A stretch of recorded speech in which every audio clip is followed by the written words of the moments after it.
we pull that back up so I have it, is to have, we've got 3 applicants here for licensing, no more than 5 minutes apiece. We can vote and move on, so we could cycle through to get everybody, no offense, but I'd like not to be here at 9 o'clock tonight. Yeah. All right, guys? One more PSA. Everyone, we need you to sign in for this meeting. If you're in person, we still use the Google web form. It's available at live.mcb1.nyc. If you're remote, you probably saw it, but we want you to sign in regardless, no matter why you're here, no matter who you are.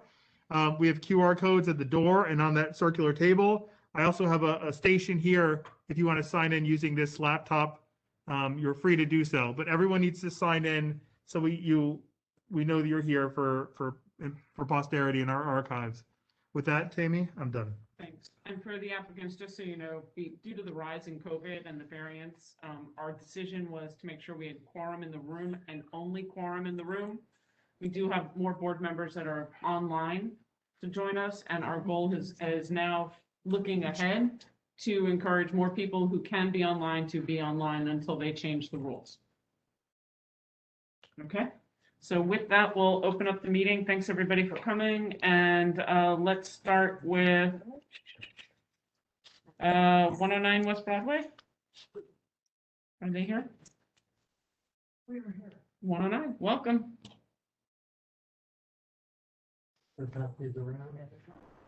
Yeah. Yes. Please let them know if you want to see one of the packets that they're passing out. Oh, Laura Starr, she can't. Okay. She needs to be moved.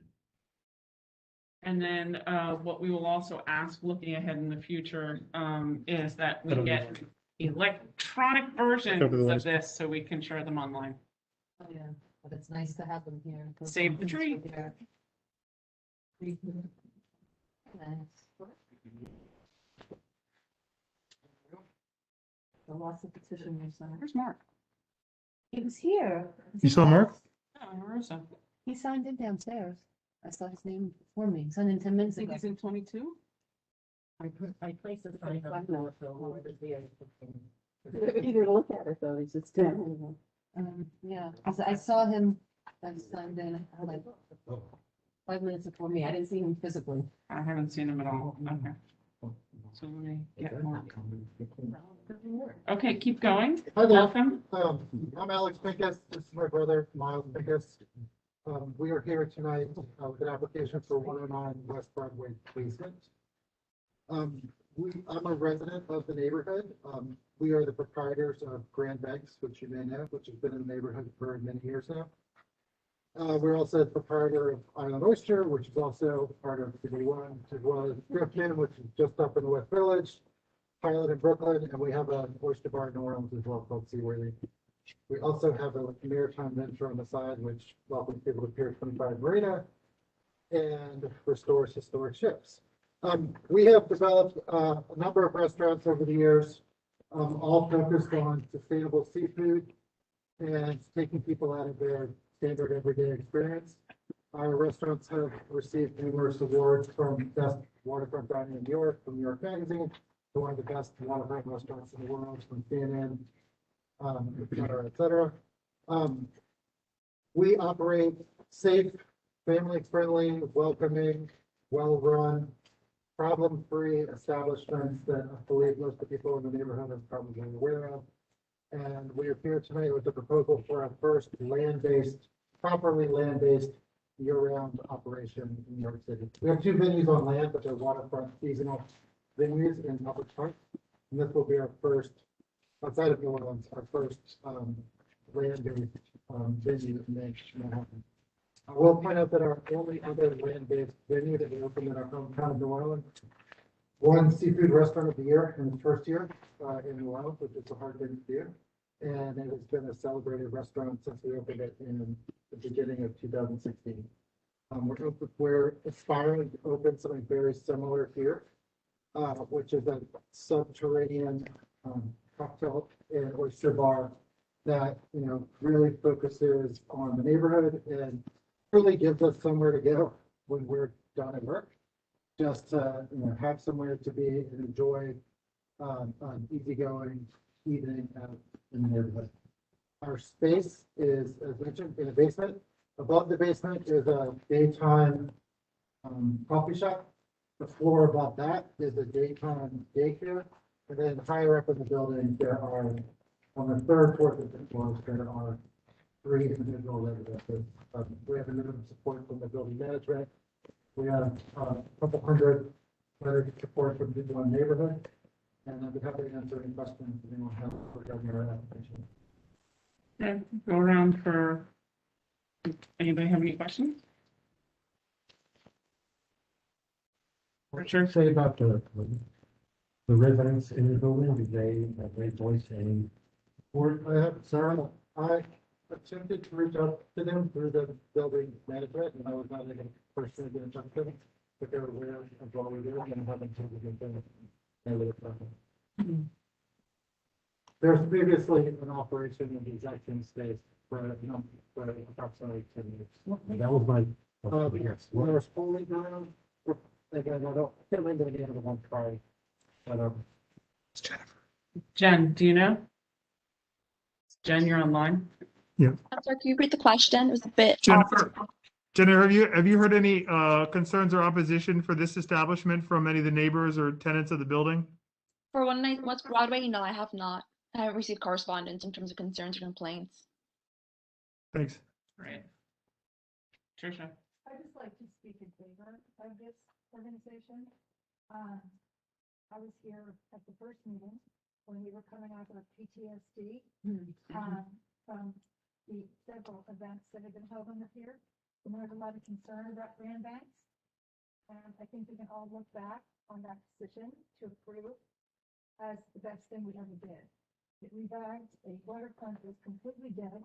There was nowhere to get a drink or anything to eat on the 4 miles of waterfront that we had. And now it's actually attracted other establishments and set the tone for those establishments. And it couldn't be any different than the frying pan. It couldn't be any more enjoyable. There hasn't been one incident. And I know that these 2 gentlemen, from my experience anyway, will do a phenomenal job with this. And we have a lot of young people. We have a lot of people in the service industry. We don't have anywhere for them to eat late anymore. Restaurants have all cut back on their time, which is a good thing in some ways because we had too many sidewalk establishments that were late. And to have something underground in that spot is, to me, like the perfect, with them running it, to me is a great combination. Thank you, Tricia. Pat? Is this a location, those of you who are on the licensing committee, is this a location where we had issues with garbage from the 2 other restaurants? The one on the corner and the one, I was trying to remember what it was. It was Delphi. Very familiar. I think this is the place, so we had issues with the 2 restaurants that are there. One was in the back of the, it's the old diner that we used to go to when we all first moved down here, now it's some fancy place. And then they had like a back little coffee shop. Yes. So this is the location. So we've already had issues with garbage. So I hope you guys are aware of that and you make sure that we don't have issues with you with garbage. we're very. May I ask a question? Sure. May I ask a Yes. What Yes, are their Susan. hours? What are the hours? Nobody's asking that. We need to know the hours. Susan, it's 10 in the morning to 2 in the morning. We don't give till 2. We don't. Sorry, Get to one. Till 1. we Can do we- not give till 2. Not So we- after, they have to be at least in existence for 6 months. And they can come back, but we do not give till 2 o'clock. You guys good with that? We'll do 1 o'clock for now and you can always come back for an extension. 1 o'clock. The other Okay. issue- Wait, we have one other thing. I'm sorry I'm not there, but we also do not give on Sunday nights till 1 o'clock, everybody. Do you remember that? We're pretty clear. It was midnight on Sunday. Yeah. So it's 1 a.m. 1 a.m. Monday to Saturday and midnight Sunday. Yes. And can they apply for Sunday to go to one after they do their 6 months? After 6 months, we Yeah, can see They what's have going to on. come back to us. It's not Yeah. automatic and we have to see and blah, blah, blah. But yes, they can. And there's another, oh, I'm sorry. Yeah, you So should- hold on, I just want to make sure, who's writing the steps? Lucy. Lucy, so Lucy, you got steps so far? Well, one question about the closing. Is it half, do you mean 1 to 2 hours or half hour or 1 hour? What is the committee? Susan, does the licensing committee have a standard on the, with food service until blank hours before closing? It's usually an hour before closing because if it just doesn't work without an hour before closing because then they end up staying and it's a problem. It's usually an hour before closing. Do you gentlemen have any, I was unclear about when you meant the food coming out and the food being ordered. what's the standard? Is it the food, is the kitchen, the stoves are off, or the last plate of food leaves the kitchen? I thought it was the last plate of food leaves the kitchen an hour before. Yeah. I think Yeah. that gives people time to Okay. eat and get out. Yes, that's Pat. That is correct.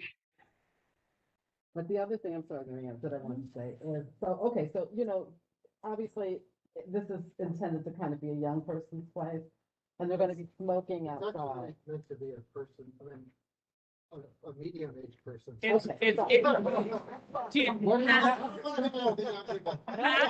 Pat, it's an awesome place to go get oysters where, when you can't freeze your tail off on the pier, you'll come here. Yeah. So the other main issue for me is that, you know, it's a residential block. Yep. Please, people are gonna be outside smoking, they will have had a couple of cocktails, they'll be all happy because the food is wonderful, the service is wonderful, the atmosphere is wonderful. We really need you to monitor the outside and make sure you're not disturbing, your guests are not disturbing the people who live on the block. We're very used to, I mean, all of our other venues in New York are in public parks, and we're very used to heightened concern about the activities of our guests. We maintain strong supervision at all times to make sure that But, people. and you know, I mean, Perfect. you know, people on the board live on the block, they'll let us know. All right. So we've gotten 2 things down on that. I have one thing to add, just hang on a sec for and then Mariama. I know you're in the basement, but I would like to ensure, because we do know that rules are changing and we don't know what the rules will be, whether or not you will be allowed to do a street side in the roadway or on the sidewalk. Who knows what this legislation will be? But what we would want is to ensure that you would come back to us, because 1 AM on the street is not a doable location versus 1 AM in the basement. Understood. Correct. Yeah. We don't have any intention to open a street side. If it ever occurs as a possibility, we'll happily come back and speak to you about it. Correct, and that would be a step that goes into the liquor license, saying that if and when, if that becomes available, you would come back to discuss it with the community. Yes, yeah, it has to be. Thank you. Mariama? I too otherwise wanted to speak in favor. I was looking for the occupancy for one thing, how many people have been here, but otherwise wanted to speak in favor. And make note of the very impressive number of letters of support, although in all fairness, it looks to be the majority are from the east side, not from West Broadway or They don't live there, around there. It's like Wall, John, South. they don't live there. We're all the people from the block. Well, the first, started on Green Street and West Broadway, and all the first ones. If you go in sequential order, it starts with Green Street. Yeah, I just wanted to be fair because he already said that the building in which it's gonna be, those residents haven't necessarily weighed in on their support. And now we have a number of other people who are supported, but they live on the other side of town. So just to be fair, but I otherwise supported it. and Okay. vote for it. We have a lot, we are going to take a vote, so you can say if you support or not when we go around for a vote. This is only for remaining questions. So Richard, So it's basement, what's the access? There's an elevator and a staircase.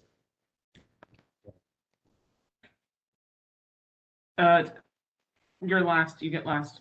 Justine? quick. Thank you, and I'll put, what's that space out question was, music is not gonna be loud, that's fine, That's all recorded. and,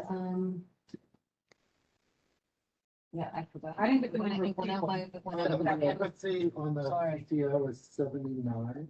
says I believe the 79. standard occupancy, I think it's 79. It says 78 in here. Sorry, 78. Assembly I think the standard occupancy is 74. So, Okay, so also just to make note, I guess that if it's 78, then, 78. Do you subtract staff from that calculation? Yeah. Yeah. oh, you've already said that. I mean, the 78 is the legal occupancy of the space. And that- Yeah, so if you say, if you put, take staff away, they'll go on, drop under 70. Lucy, I'm sorry, the steps are not filled out, so do you want to go through the question on here, or? Except it's still Ru- not here. run through them. We went through the hours, soundproofing, I think that's not applicable in this instance, but if it becomes applicable, we will certainly address it. DJ. Which is it, recorded music, dance? Recorded music. I'm not gonna go through recorded music. You'll have French doors or no? No. Thank you, Lucy. Security? No security, Susan? A doorman or security for? We can revisit that. It's a basement, it's not street level. If we ever need security, we would have security, however, I think that. We can discuss it at the 6-month review. What hours will you be having deliveries and goods supplies delivered? 10 a.m. to 2 p.m. What day? Monday, Wednesday, and Friday.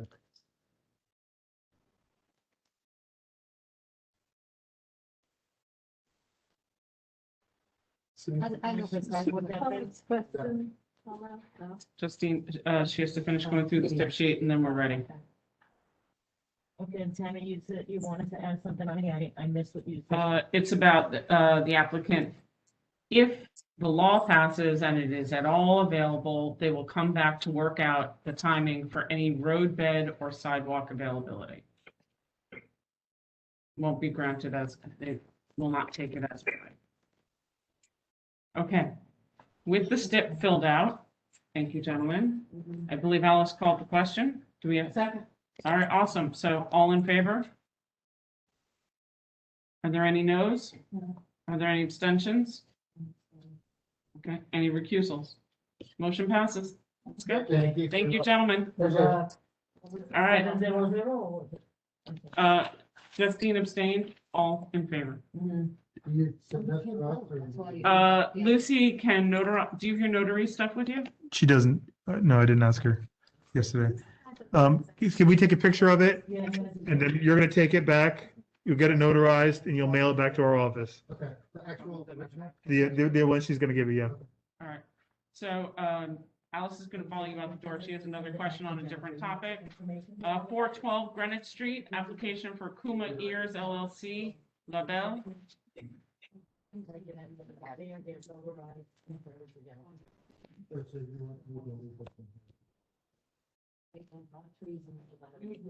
All right, gentlemen.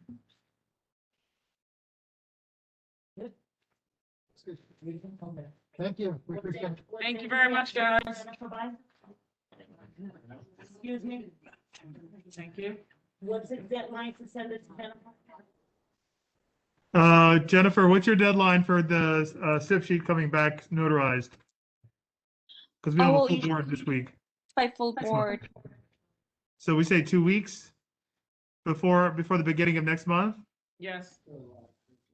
Yes. Okay, so.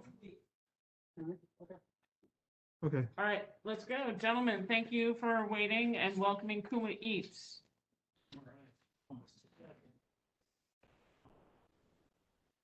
Thank you.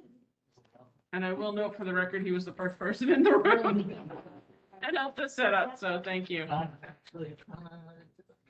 If you don't have one, I'll share, yeah, no, I did need to step. Oh, yes, You have another one, because I'm gonna write on it. yeah, you can write on that. I'll give this back to you, I won't write on it, and you can have it back, you don't worry. Let's go. All right, All right. rock and roll. All members. Great to see everyone again. Thank you so much. I hope you can hear me with the mask. We're good. My name is Maston Sansom. I am the attorney for the applicant Kuma Eats, DBA La Bay at 412 Granite Street.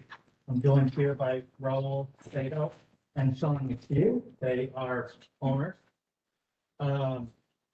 This is a restaurant license application. Specifically, it's a French fine dining restaurant is what they're looking to have. They are currently in talks with an individual by the name of Serge Starbois, who has been working in the hospitality industry since 1997 in both New York City as well as France. The total square footage of the premises is about 2,043 square feet. There would be one bar, 25-foot bar, rectangular, 15 tables, seats, 40 seats, 14 seats at the bar. Hours of operation would be 8 a.m. to 11 p.m. for food, Sunday to Thursday, Friday and Saturday, 8 a.m. 8 a.m. to midnight. The bar operations would be 12 noon to 11 p.m. Sunday to Thursday, and Friday and Saturday, 12 to midnight. There would only be background music that will not be projected outside, and I specify that because as I'll discuss a little bit more in a minute, the applicant met with the condo board and had a very, very good conversation, provided a lot of details about the application, and received a letter of support from them that is also in your packet for the fact. There are noise reduction panels in the ceiling. There will be no dancing, bicycle deliveries will not take place, but there will, they are looking to have a sidewalk cafe that would consist of 6 tables and 12 seats. This sidewalk cafe was discussed with the condo board. And one of the stipulations that they had, one of the stipulations, if you will, that they had discussed, was that no music would be projected outside because there are also some windows out front that seasonally, weather permitting, would like to have open. That's the proposal, and like to answer any questions that you may have. Perfect, thank you. We'll go around. I think I'm going to start with Susan Cole first online. Susan? I have the hours. I can't figure out the capacity. How many people all total can you hold without your staff? What is the capacity? How many tables? How many at the bar? Yes, if I may, so it will be 56 in total, I understand. 40 people at the table, 14 at the bar. It says the table, there will be a table at the corner of the bar where you'll see 3 people, so it's 56 in total. And then 12 outside? Well, outside. You said 15 tables. 14. This is No, no, no. 14. 14 seats at the bar. we No, said. no, at the dining area. You said 15, The dining area will be 40 seats. Yeah. right? But how many And tables? at the bar, there will be 14. How many tables? 24 tables. Yeah, So Okay, because when you said it, you said 15 and that's that's 14. 20, that will be 20. they're Okay, very astute, and yes, they did, and that was, I added in that one table that's in the bar area. okay. Sorry. That's okay, that's okay. Yeah. Okay, going around the table. Susan's quiet, so I'll take my opportunity. Anybody else have any questions? Could you describe again what communication you had with the building, both the resident manager and the tenants? Absolutely. So, the owner of the premises happens to live in the building. He is in the center of the building. We have spoken to the owner. We have, obviously, through the lease and everything, he's also the board member of the condo. We have spoken to the president of the condo, who has, they have written the letter of support. We have spoken to 4 other individuals in the building who happen to be the board members of the condo. And, the conversation has been very detailed in the sense that the lease that we have signed with the landlord also details the hours of operation, hours of the weekend and the weekdays and so on and so forth, and the possibility of the sidewalk cafe. And all of that was communicated, referring to the lease itself, that we are now going to the community board just with the approval of offering something that's different from what's in the lease, but rather precisely in line with the lease. So there are 2, it's a former location where you have Green Street on one side, the other side is Long Street. One street happens to be the product, which is a bigger Collision Street, a lot of traffic, but also happens to be the entrance of the condo. We agreed with the landlord in our lease, as well as the proposal here, that we are not going to be placing any outdoor seating on the residential entrance of it. And the door that they have on the light street side is just already closed, it doesn't actually open. So we will not be doing anything on that side. Everything and anything will happen on the Grand Street side. And that you will put in the STIP? Perfect, thank you. And the entrance is granite. That's correct. And there's a restaurant there now. What? It's the dig in, the dig. Oh, Yeah. It's a fast service restaurant, and next door was, I believe it was called Wise Fish. Both of those spaces were emptied out, the tenants left, I think the Wise Fish had rented out to another food service provider. And we're taking over the dig in space, which is the larger of the two. And, are you done, Richard? And how long is the lease term? I believe, if I can remember correctly, it's 10+5. How long? I can't. 10 plus 5, he said. Thank you, Justin. Okay, Alice? Could you just describe, I'm sorry, repeat the part about the sidewalk cafe? Is this something that we're now approving, or this is something you're coming back in a year, or what exactly is? So we would like to propose being able to include it at this point. Again, the board, this was discussed with the condo board, so they are aware of that and issues are support contemplating that. Did they approve? I'm reading it.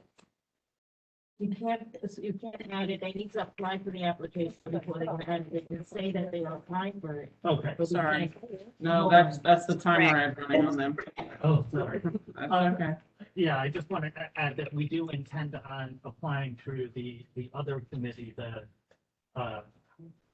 escaping me, the exact committee that we need to obtain the actual sidewalk. It's like the For this, same- I got you. Okay. It's the same committee, it's just not like here. Okay, so you're trying to same time. That's correct. Susan, do you have any other questions on the sidewalk? Yeah, Okay, well, thank I do. I think that they're gonna have to come back to us. I don't think we approve this sidewalk. Would you, so I guess I'm a little confused procedurally. Does this committee, well, because we're before the executive committee, you're saying that if for sidewalk purposes, we would have to then specifically go to the. Normally, you would go to licensing for everything. Yeah. August is a month that we do not normally meet. We only meet with an executive. So as a courtesy, we take you to come so you can get your liquor license and get opened and get moving as a sign of good faith with the community board. But you would have normally come before licensing for both the liquor license and we recognize as a public benefit that you need to come to us and we want to try and help people, recover and be business friendly. That does not mean that the sidewalk cafe should be lumped in at the same time because that should have the same due diligence as a sidewalk cafe normally would. So we apologize, but we would like you to come back for that. Okay. Even if it's in the month of September to the licensing committee, that would be fine if you're ready to come then. Because we'd also like to know, not only is it the people in the building, but the people across Okay. and next door. So it's a little bit more, and I don't think you have, based on what I've seen, any of that information. Okay. So that's my explanation to that, and then I'm gonna go around for Alice to finish her question, then I'm gonna go to Justine and Mariama. So that was the question, which has now been answered, so I'm glad you clarified it, but I think Susan, hi, Susan, in that space over there.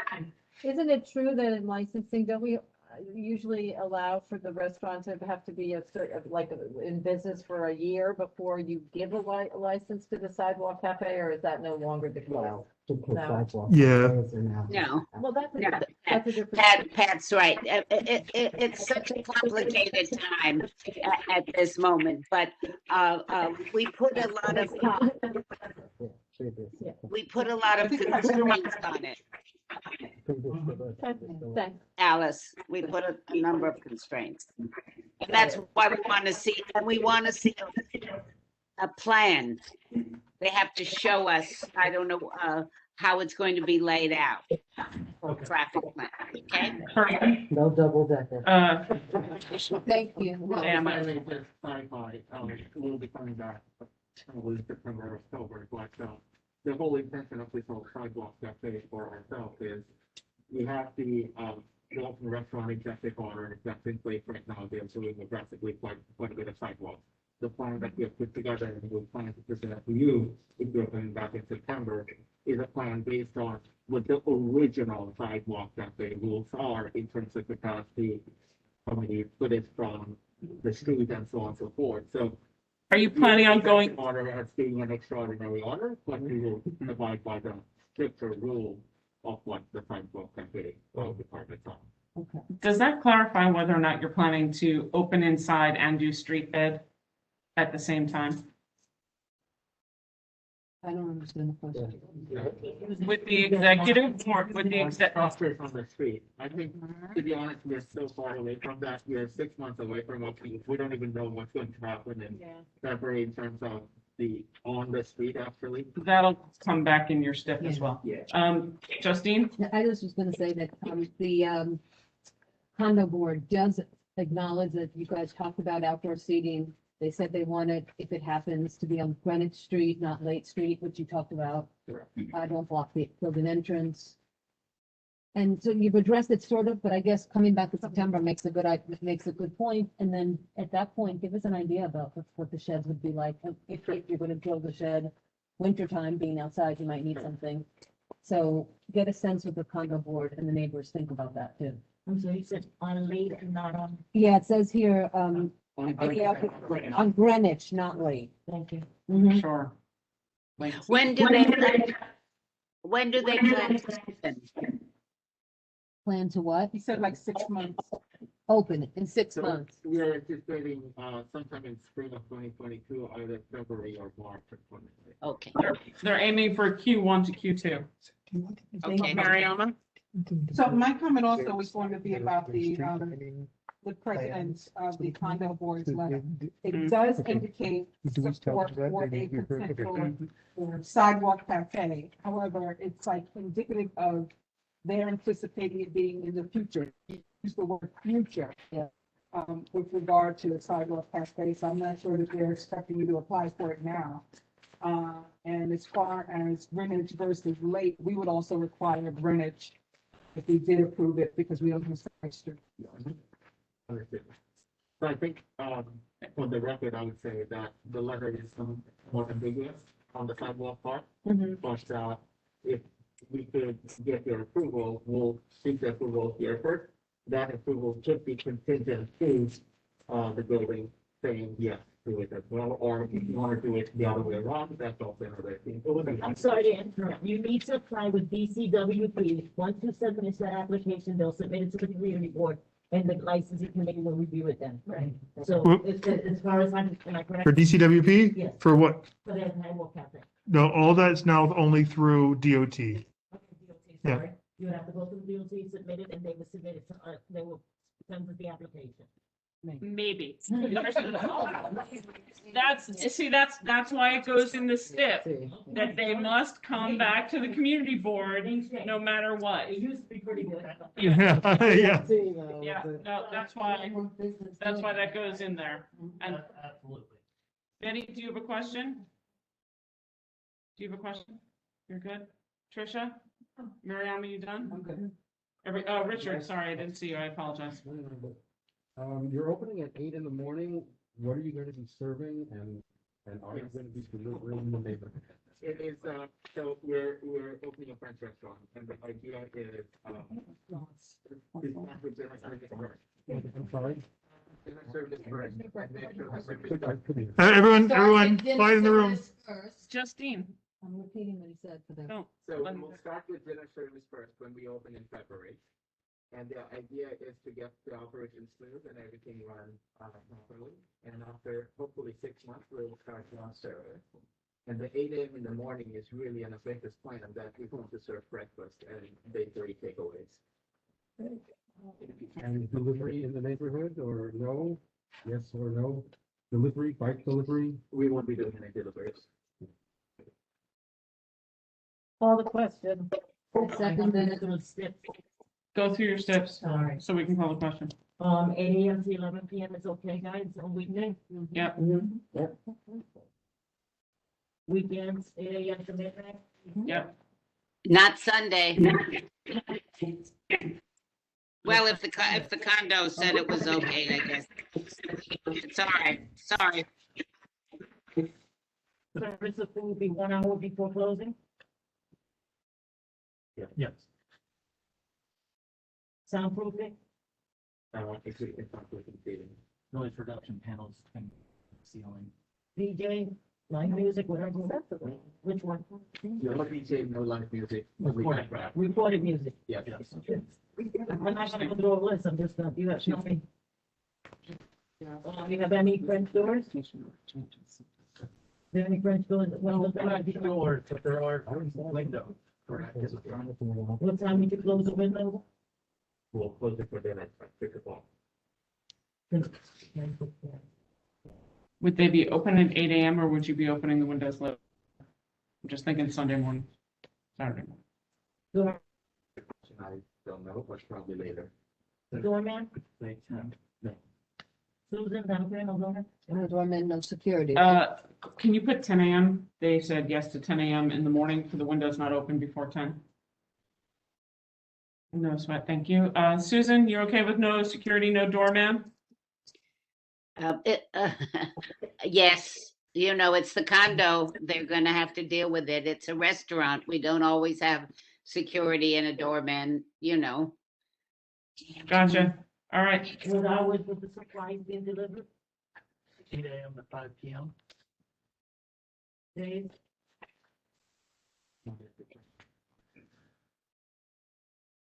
All right, great. We Right. can vote on this and- We should. I'll write it in. We don't- What time? Times garbage pickup. We don't have garbage.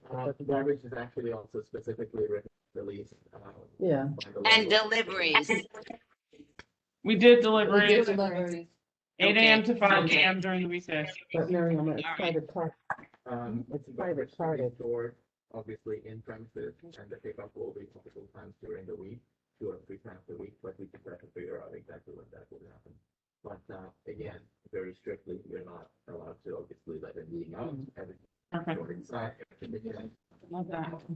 Okay, so with that, with the stip done, the stipulation, we'd like back in 2 weeks, please. Look a little bit on the agenda. Yep, the question's been called and seconded. All in favor? Are there any abstentions? Any noes? No recusals? Motion passes. Thank you, gentlemen, very much. Thank you. Good luck. Enjoy your summer.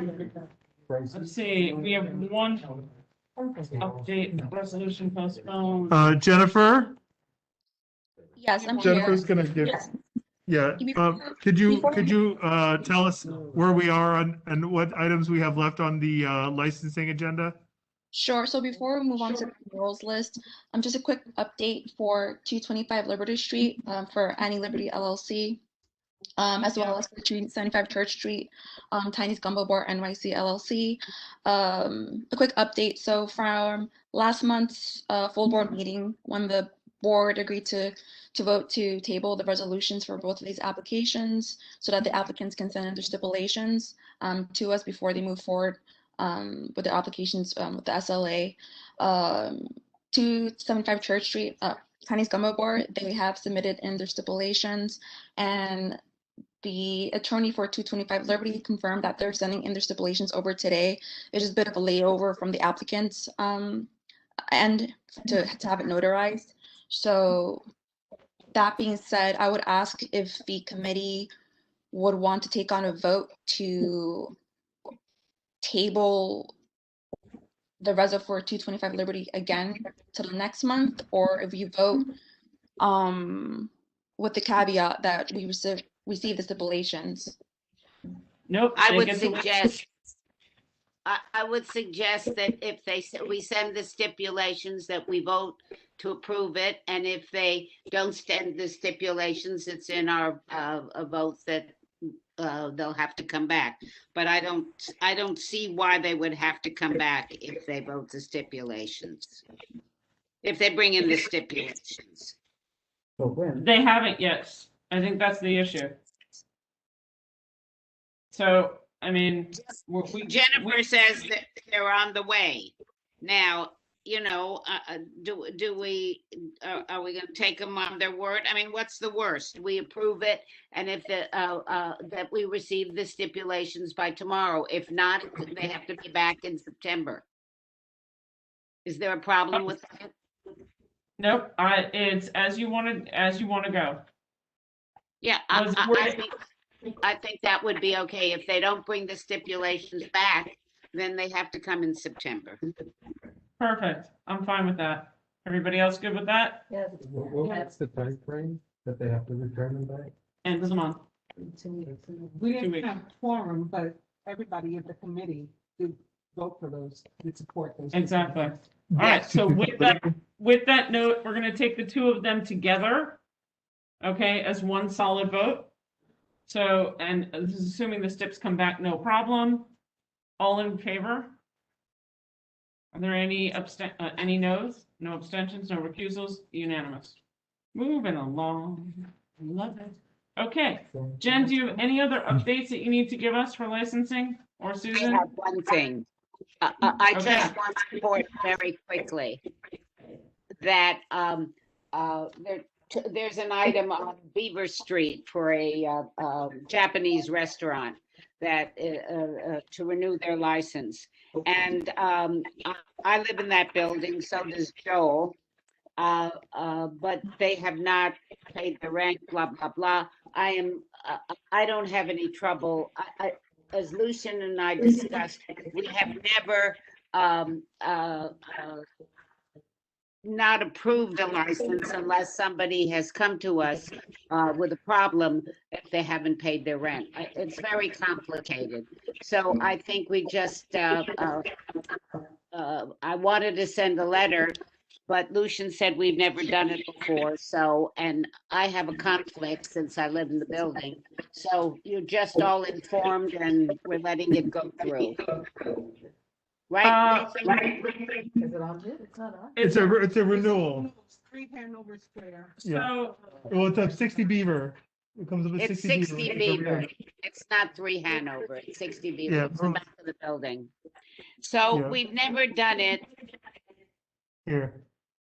the only thing I'm gonna say, Susan, that you may want to do, and again, this is the people who live in the building, if they have concerns, they should write to the SLA. Yeah, mean, I I don't think think that's, Yeah, I mean, I agree, Tammy. yeah, I think that's kind of where we live I with mean, it. doesn't that non-payment of rent come under the whole rent issue that we're having in the city, which is different than, Yeah, yeah. Yeah. the liquor? so, yeah, I don't think we get involved. No. I All right, think we- Susan, Thank you. and then, no problem. I'm gonna make one announcement for you, Susan, that will come up in September for discussion for you guys. We were reached, community board had outreach from, the hotel in Tribeca, looking to set up a small working group. Susan will deal with that in September when she's back from vacation.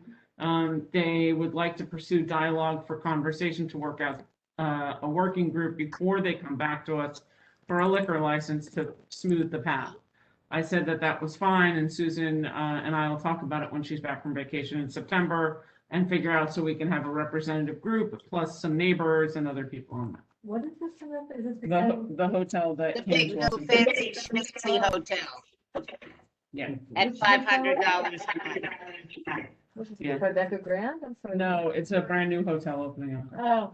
All right, so Susan will have more details in September. She'll be in touch with their representative and things like that. Tell us what the hotel is located. Yeah, I believe, let me see if I can find. Rebecca Grand. And where are they in construction? It's the Roxy. The Roxy was gone. Sorry, I haven't read that. Oh, I don't know. Opening till next year. Yeah, I think they have some time. We have time. Yeah. They're not opening until April 22. Right, correct. Yeah. Matt Vigiano, I know you're listening. If you would put into the chat, if you know what the status of the hotel is it under construction? 6 Greenwich. 456. Yep. Oh, I know what it is. Yeah. So we don't have, Susan has to come back from vacation to deal with it. It's the- Currently under construction. Yep. Thank you, Matt. Okay. Can you go to Yeah. the last slide? So, before we start with the 20th anniversary of 9/11 and, our team that's on with Chris Mendoza, we just want to appropriately acknowledge something. Hit my slide. Oh, for God's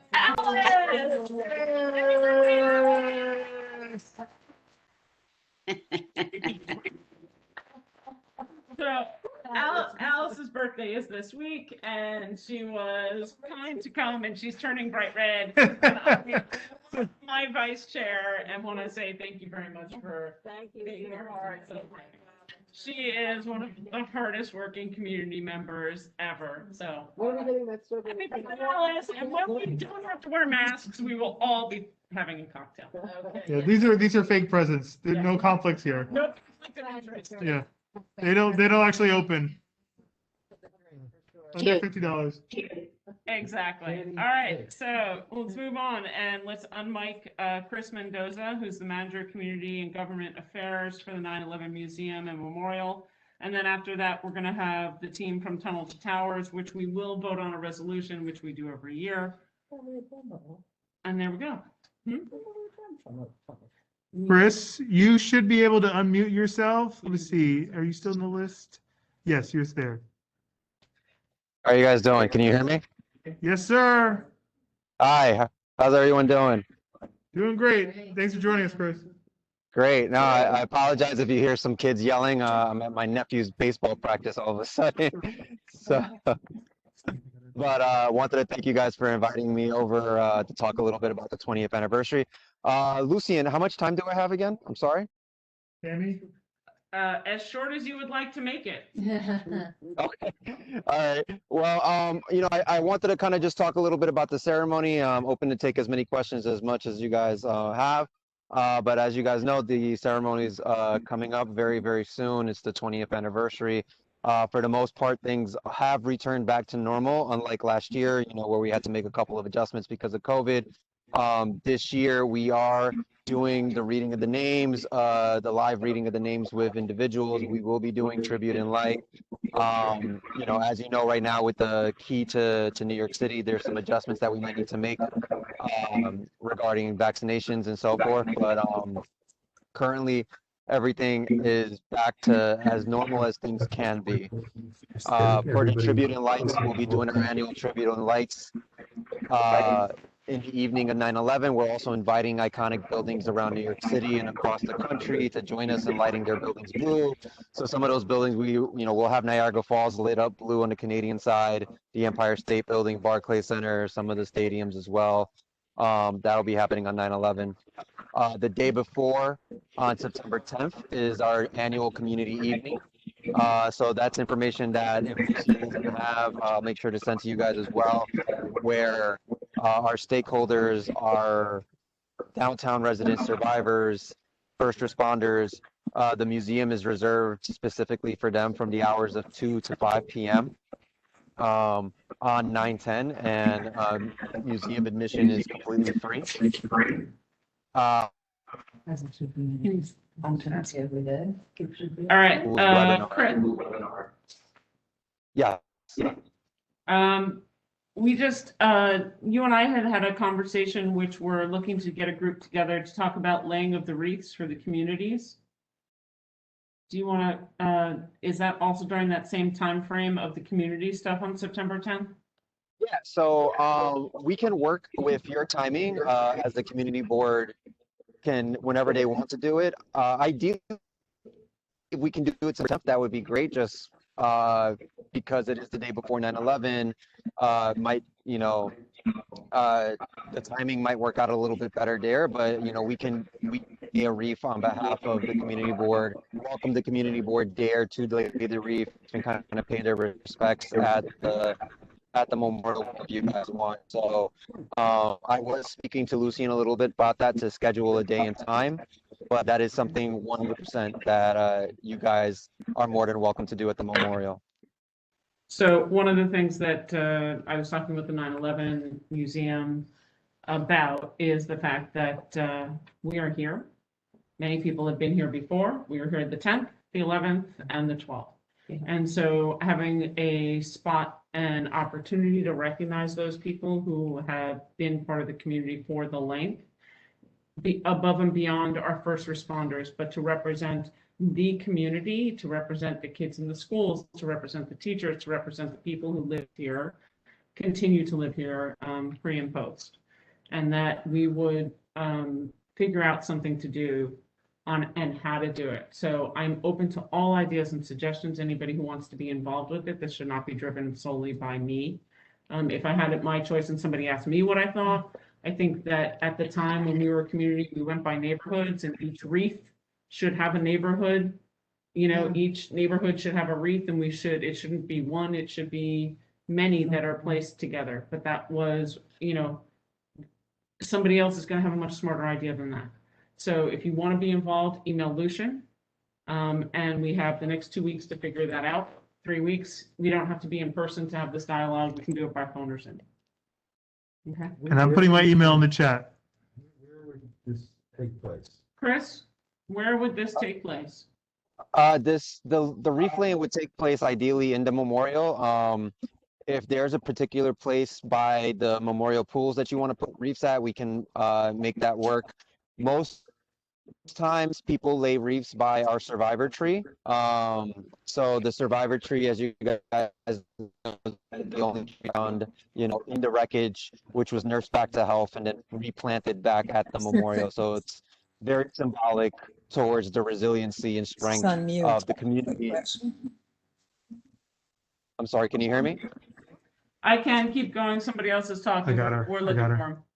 Go for it. Okay. So most times wreaths are laid by the survivor tree. So world leaders, elected officials, they tend to lay wreaths by the survivor tree. But if there is any particular place that you guys want to that are around memorial, you guys are more than welcome to do that as well. Great. I will leave it to the group of people to make that decision. Go ahead. Yeah, Jill? just a question. Does the memorial or the museum ever plan to acknowledge on September 11th the people who were attacked that were not in the World Trade Center but were right next to it? Not Are next we to it, speaking of? under. We were attacked. 100 feet away from The it. The neighborhood. neighborhoods on both sides. Attacked on September On the 11th. 11th. We weren't attacked on the 9th, on the 10th. We were No, attacked on the 11th. On the 10th, thank you. And I resented every year that we are not acknowledged. We have never been acknowledged on And the many of 11th. us have died, and I think that we should be acknowledged on the 11th. And for those of us who were in the collapse, because the collapse didn't just fall on that particular rectangular spot, it fell on our apartments as well, on our children, Exactly. on all of us. Is there ever going to be any acknowledgement of us on September 11th? And has there ever been any discussion, serious discussion of acknowledging us on the 11th? Well, I mean, when you say, for me, it sounds like you guys are talking about downtown residents and survivors, if I'm not mistaken. Those who were also affected on 9/11, but survivors, downtown residents are current stakeholders. Am I right in assuming that, or? That is correct. Yeah. Yes. I would just like to Okay. define that as people who were attacked on September 11th. Yes. So I would say, as you know, there are a lot of different stakeholders that we both try to pay respect and honor at the same time. On 9/11 especially, we do honor those who passed away during those attacks. There are multiple times throughout the year where we do honor and respect those first responders, survivors, downtown residents. One of those days that we do use is May 30th. And May 30th, the reason why that date was selected was because that was the official ending of the rescue and recovery period at Ground Zero. So we do hold the ceremony every year on May 30th in honor of individuals that you are describing as well. Okay. I do understand that it's not 9/11. I'm so I do- sorry, I mean to interrupt you, but this question is really specific to September 11th.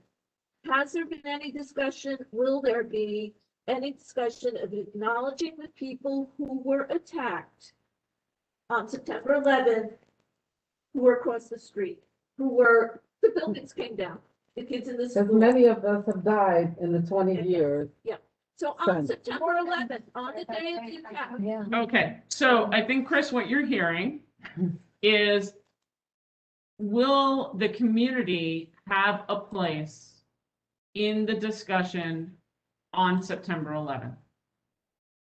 Even if we laid a wreath on the 10th, would we have a place at the table that we have been asking for 20 years. 20 for years. 20 years on the 11th? And we're always shoved off to the 10th. Or the 30th of May. Yeah, which I never even knew. And if you can't answer us tonight, that's fine, but know that any discussion that we have, if I understand, at least from the small group that we have here, even a laying of the wreaths on the 11th for the community would be more appropriate than the 10th. After all the families, we've gone through the ceremony, we've read the names, the families have left, everybody else comes and gets drunk across the street from my house at O'Hara's. In the meantime, I can't help with what happens at O'Hara's, but No, but saying that okay, after, okay, we can Pat, go let's and let let- him answer the question. Can you work with the group to see that the community and the neighborhood has a place in the discussion on the 11th?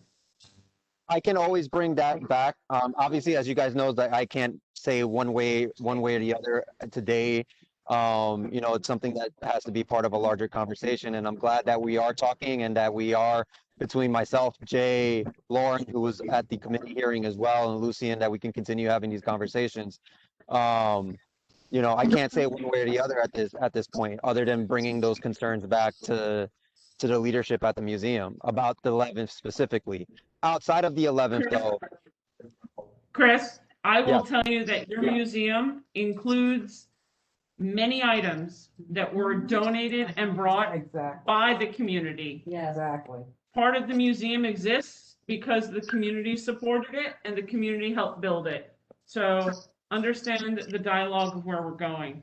That's my last comment, and I see Matt, a member of the press in the room, has a question or a comment. If you can give me 1 moment to talk about just May 30th real quick, just because I heard someone else say they weren't familiar with this.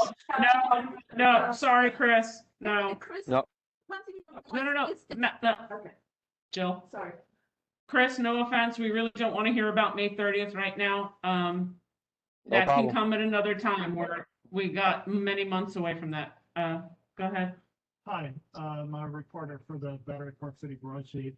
In addition to the constituency that Jill and Pat are referring to being excluded from the ceremonies and observances on September 11th, it appears that they are also excluded from the discussions held by the group that you're going to bring these concerns back to.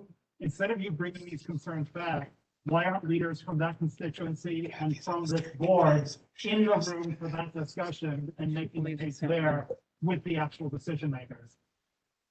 I apologize. I missed out on the last part of that question.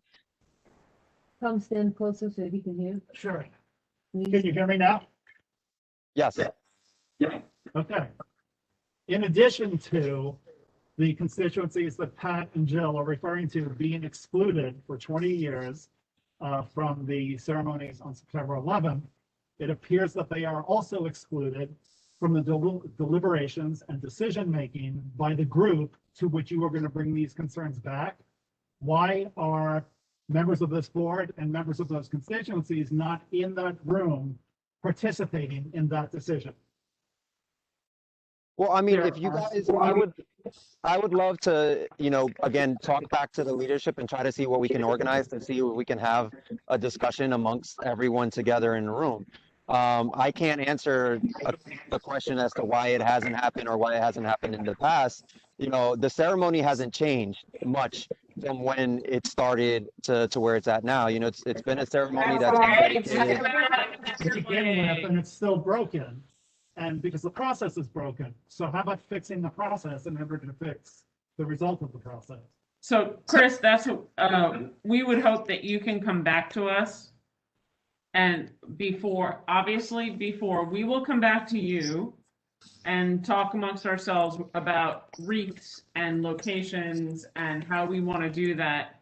But I think if I understand correctly from the vibe in the room in the last 20 years on the community board, the goal would be to do that on September 11th, to be incorporated and finally recognized as part of the process. As part of the people who suffered that day. Oh, yeah. Tricia hasn't said. Have died since that day and died on that day. Christopher. The memorial glade was created. The memorial glade at the memorial was created to recognize those individuals as well. So that's why not to the memorial glade. There's a big plaque right there at the memorial glade that actually lists downtown residents and survivors.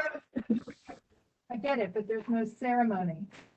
There is a ceremony. It's on May 30th, unfortunately, which I understand you guys have a problem with. But there is a ceremony that does happen that does honor those individuals. We've never even been. But they don't honor the community because we've never been invited to it. Listen, I'm not going to argue, Chris, I'm not going to argue with you about May 30th. Yeah. I'm going to ask that very graciously you take the feedback that you've gotten here today, please, and get back to us. We will be working on what we think might be a good thing. And again, if you want to be involved with that, please email Lucian. We did have community board members who were initially involved in the creation of the museum, and some of their furniture is in your museum. You may not even know that, but Kathy Gupta, who is on our board, was a major contributor, she and her family. So it's good that we were able to provide substance for the museum. We'd like to be part of the substantive discussions on 9/11. And Absolutely. I hope that you can go back to us. Yeah, absolutely. I'll definitely bring these concerns back. Also, in addition to the reef, as I mentioned to you before, regarding whether the community board wanted to host a community evening specifically for the community board. So something that we started this year to try to welcome back individuals into the museum. We started holding community evenings, which basically for nonprofit organizations, every Monday, we're giving out free tickets and free advanced reservations for members of your group. So if there's a Monday between now and the end of the year that you guys say, hey, we want this Monday reserved for Community Board 1, that is a Monday that we can have. We can create a link, we can create a flyer, something to pass around the community so that you guys can get as many members who are part of the community board to the museum for free on a Monday. So that is also another way to, another event that we could possibly collaborate in. It's stuff that they've always done. I have 4 hands that are up online that I need to recognize first. So we're going to go just Kathy Gupta is going to be first, and then Victoria from the public. And then Victoria from the public. Kathy?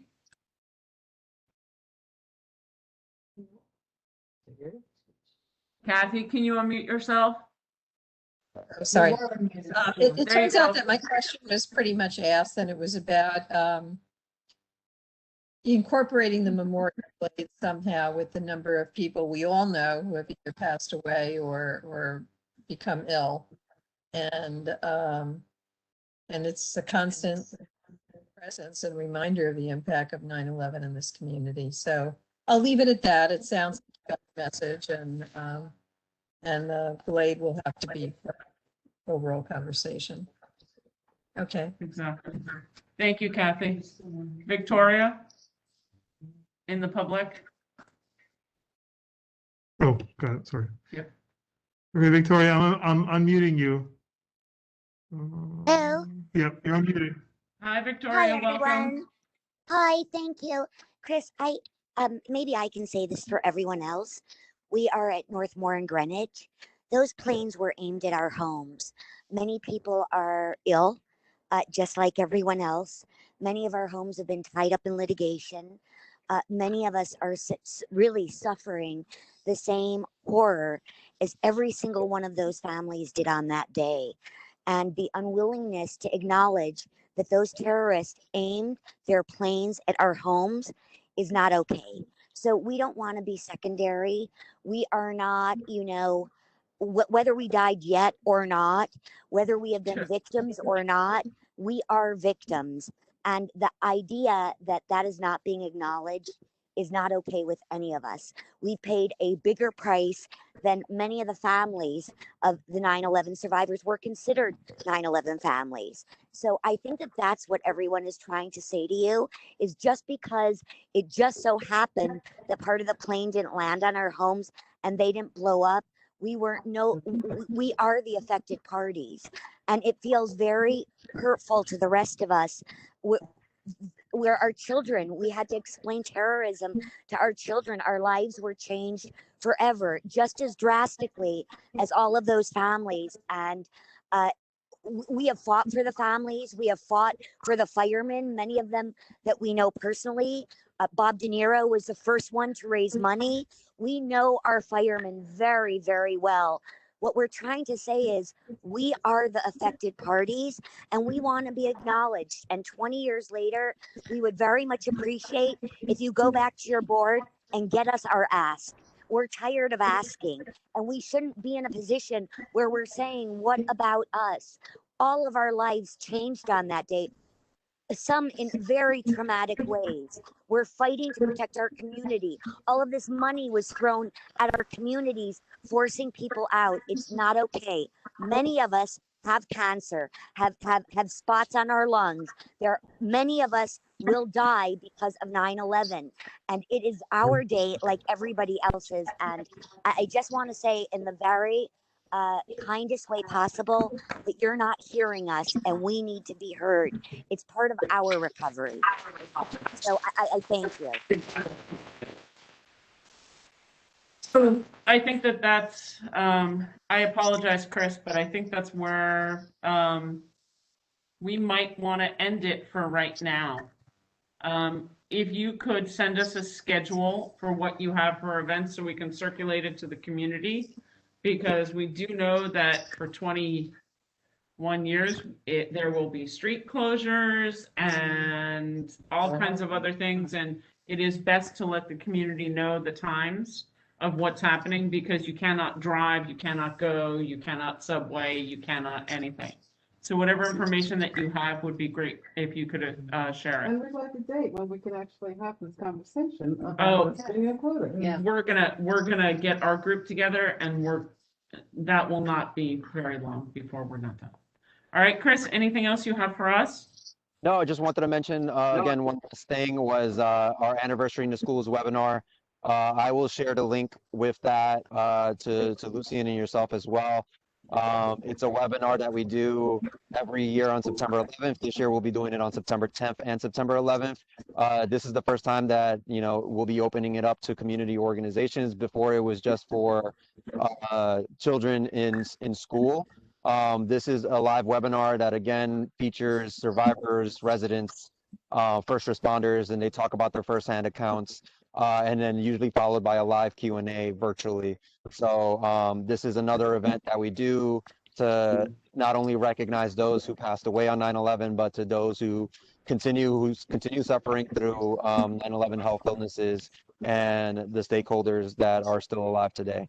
So that webinar, if there are individuals that are interested in registering, I'll share the link with the community board. I encourage everyone to register, and it'll be a really, really moving webinar.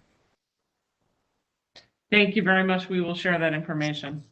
All right, Chris, enjoy the rest of your game. I'm so sorry. Yeah. Good luck to your nephew. And good luck to the nephew. Thank you. It's just baseball practice, so I get to like ignore a little bit.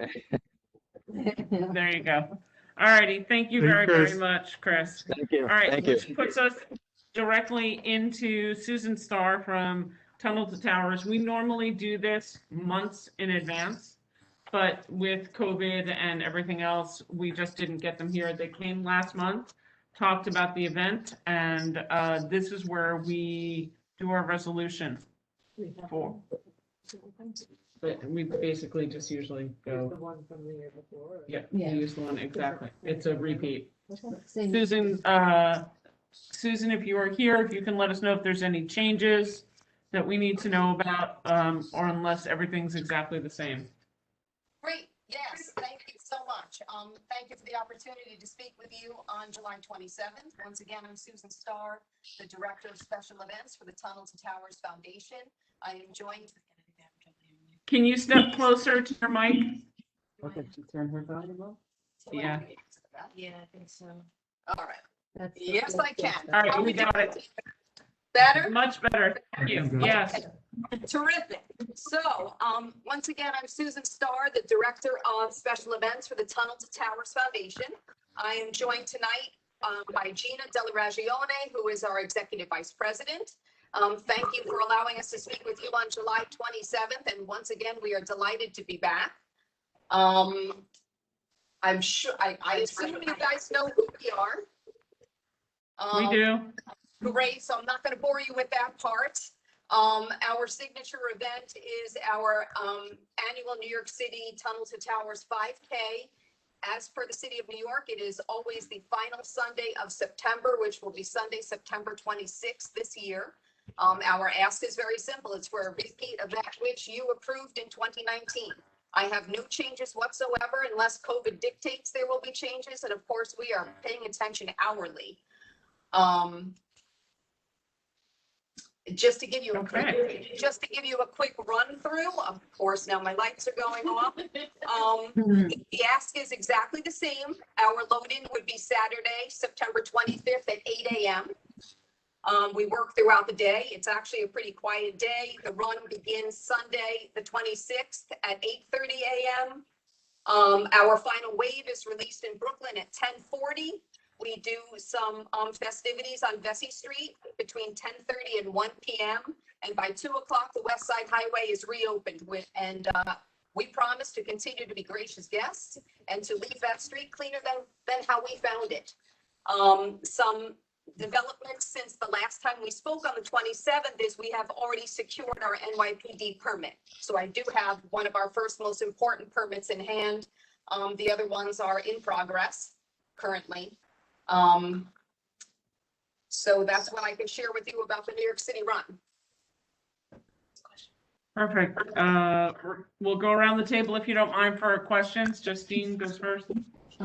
It's more of a comment and then an invitation. What I'd like to say is I love this race. I love what you do and what you stand for. I try to run in it or walk in it or hobble in it depending on the level of my ankles at any given time every year with my family. This year, we kind of partnered with Jill Goodkind and we're making a team. It's called Team Goodkind, and it's also partnering with 100% Affordable World Trade Center. So I would like to put it out there to invite the neighborhood people, community board one people to sign up and join our team. You could walk, you could run, or you could just sign up and meet us at the end and be part of the block party, as such it's called. Jill and Justine write something up, send it to us. We'll send it out to the community. Thank you. But yeah, Affordable World Trade Center, 100% Affordable World Trade Center, Team Goodkind. It's a beautiful experience and it is. Come out of the tunnel, you just feel the, support. It's really, it really is. Thing. And you guys have always been respectful with your race, and I support it 100%. Just to be clear, you sign up with this team, the contribution goes to Tunnel to Towers. 100%. Yeah. Not to World Trade Center or the team. Right. Yeah. Jill. Yeah. It's a team that's fundraising for the Tunnel to Towers Foundation. And hopefully you'll say two sentences about what you guys are doing this year, because it's just so amazing. That is amazing. Thank Thank you. you so much. Thank you. Yes, Tom was a good friend of the foundation, and we are very, very deeply touched and also very sorry for the loss. Thank you, Susan. Yeah. All right, does anybody have any other questions, or can we call a question and vote to approve their permit? Yeah, second it. Yep, I hear somebody. Hi, Andrew. Am I allowed to ask a question remotely? Absolutely. Actually, I guess it's both a question and a comment. To the extent these festivities occur over the weekend, do you have any coordination with Downtown Soccer League to coordinate continued access to the So I hear where you're going, Susan. This is part of the discussions that we've had in the past. Yes. And it's a guarantee. It's a guarantee that there is full through access through Brookfield, through the Goldman Alley, directly to the ball fields, and that the ball field entrance and exits will not be negatively impacted by the block party in the race. And one thing to pay attention to. Tammy, to some extent, it also involves the West Side Highway, people coming east and west. Yeah. Yeah, well, we can't control the West Side Highway, but we can ask to make sure that there's access through. Yes. Susan, do you? Yes, I can guarantee that there is access through. Actually, today I had a meeting with James Morrissey of Brookfield. So we went through all of those similar questions regarding fencing, ingress, egress. We're using a lot of counterterrorism, just so you know. It will be the safest area in New York City.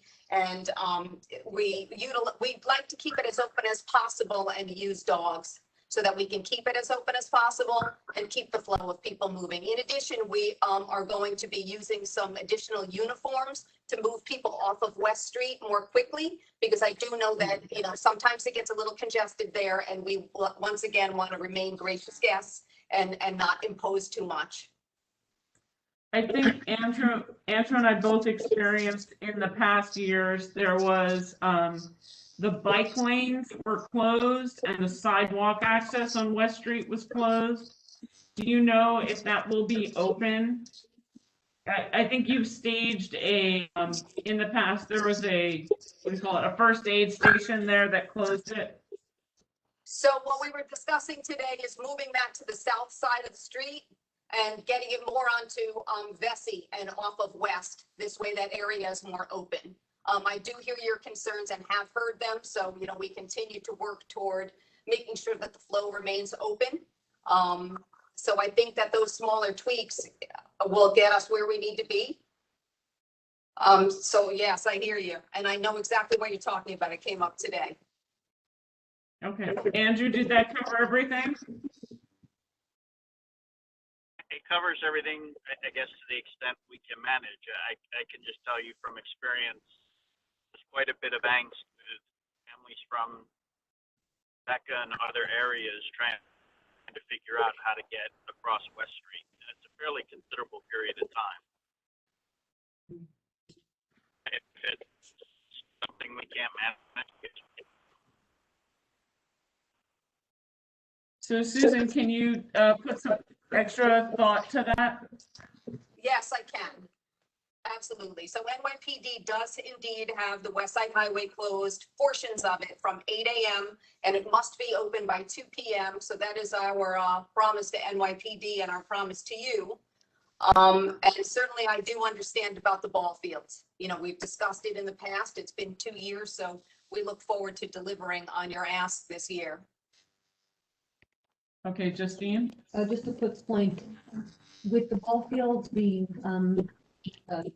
worked on for resiliency by the Federal Park City Authority, is that going to interfere with or change? I believe it does. And is that something that Susan's aware of? Because I think it changes the entrance and exit of how people get in and out. And I don't know what it is. Yeah, Susan, you need to, if you want to do a site visit, that's great. But there's resiliency and construction work being done at the ball fields, which may impact that. So that would be something we'd ask you to take a special particular look at this year. Yes, I'm aware. That's on Murray Street, correct? On both Murray and Warren. Oh, it's on Warren as And well. West. And Murray, West, too. Warren, West. It's all around. Okay. Yeah, so my Is it- team's been out there with the first precinct, so we have had eyes on it. I haven't personally. But we've already been making those visits and we'll make sure we take that into account. And Susan, what we'd like you to do is to connect you with the people from the downtown soccer league, because it's nice to have conversations, but if you're not having them with the people who are utilizing the field that day, it's not helpful. That would be terrific. So can I get that information from you? Yep, Lucian can send it. Thank you. Trustee's point, she should be put in touch with Nick Bordone so they can really be They are. specific. Because they have a permit there. That's done. Okay. Okay, all right, does anybody else have any other questions? And Susan, I'm just gonna say for the record, I'm sure it's the same as it's always been, we don't sell beer anymore, right? Correct. We do not sell any alcohol. Absolutely not. There's no serving of alcohol. Perfect, all right, so I'd like to call the question. I will second it. All in favor? Are there any abstentions? Any noes? No recusals? Passes unanimously. Susan, thank you so much. Thank you so Thank much. Thank you so much, everyone. We have Thank you. one thing that we need to we talked about the updates from licensing. And we all said that there were no objections to any of the updates, but I didn't actually ask for a vote on that. So I need to go back to that and real quickly say, for all the renewals and updates, I just need a call the I'll question. call the question. Second, all in favor. I missed that. This is all the renewals. Oh. Yeah, we're in support Right. with them. All right. They're all renewals. Okay, any noes? Any abstentions? Okay, Thank you, Tammy. thank you. These individuals all include the sidewalk. All the board. Well, anything before July 7th is like in. Yeah. Existing It's Yeah. existing. prior This is- to. the- Yeah. Yeah. All right, so now we're gonna welcome an update by the Empire State Development Corporation. They have been on for a little bit, so it's a general overview of 5 World Trade Center. I hope that they've been able to listen to some of the conversation about 9/11 Museum and the Tunnel to Towers, because my point being, for them to understand exactly what the neighborhood looks like for the entire month of September, and how lack of access that they will have for the building, for south and west of them, north, south, and west, that they will only occasionally have maybe, actually, they have no access on the east side's lot. Never mind. Okay. So, thank you, everybody. I'm not sure, Marion, who's starting the dialogue, whether it's Dara and the development team. Good evening, Tammy. It's Toby here. I'll be starting the discussion. If you just give me another minute or so, I'll be able to share my presentation with the group. Yeah, thank you. Thank you. Okay, just confirming that everyone's able to view the screen. Yes. Yep. I will. This over, okay, great. Good evening, everyone. My name is Toby Jayasimi, representing Empire State Development and working on the World Trade Center Site 5 project. Thank you for the ability to be with you tonight, to come back before the community board to talk about this development project. Just briefly, wanted to note that I'm joined tonight by Howard Lights, EVP of Real Estate at Empire State Development, joined by Marion Phillips, who's our Senior Vice President of Community Relations. I'm joined by representatives of the development team, Starr McQuillan, DeWanna Williams, also joined by representatives of the Port Authority, Justin Lavery, and also Justin Burnback and Mike Lavery, apologies. So we were before you back in May during the Land Use Committee meeting, and we wanted to come back to just speak before the board and continue our public engagement on this project. For those who may not have been part of that discussion back in May or who don't have familiarity with the project, I'll provide just a few quick minutes of project background. And then the way that we've laid out our presentation today to ensure the most efficient use of our time would be to also provide some responses to a lot of the questions and comments that we've gotten from community board members, from community board leadership, and also from the public as it relates to this project. So for those who may not be familiar, World Trade Center Site 5 is at the site of the former Deutsche Bank building. The site was acquired and remediated and cleared by Lower Manhattan Development Corporation using HUD block grant funds. In 2004, the site, as part of the World Trade Center General Project Plan, was approved for commercial and/or hotel use. A few years later, there was an MOU, a Memorandum of Understanding between the Port Authority and LMDC, under which the port exchanged the property that it's owned at the center of the campus to allow for the museum and the memorial that we were just discussing earlier. And in exchange, the Port Authority would receive Site 5. A few years after that, in 2019, there was another MOU between LMDC and the port to jointly issue an RFP for Site 5 that either permitted for commercial development, which is as of right under the approved project plan, or for mixed-use development, which would require a modification to the World Trade Center General Project Plan. The RFP was released in 2019, and what follows next is the highest scoring proposal, which would allow for a mixed income residential tower with office use, a community facility, an amenity space, and also retail space as well. As noted, this current plan would require for there to be a modification to the general project plan. We'll talk about that and what the public approvals process will look like shortly. Again, the conditional designation for the development team was approved back in February, and over the last few months, we've spent a lot of time working through the program and design of this, and also talking about what it is that we'd like to hear from the community and hear from key stakeholders. There were a number of questions that were submitted to us, both in advance of and as part of the May meeting that we participated in with the community board. And there's also been a number of questions and issues that have come up over the last few months related to the project that we'd like to now take some time to address.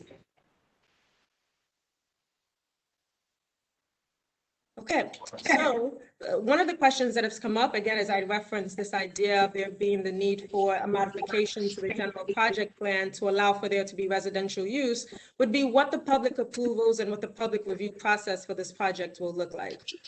Please note that the public approvals process would commence in the fall, so in just a matter of weeks or months, and it would require actions by the Board of Directors of the Lower Manhattan Development Corporation, Empire State Development, and also the Port Authority.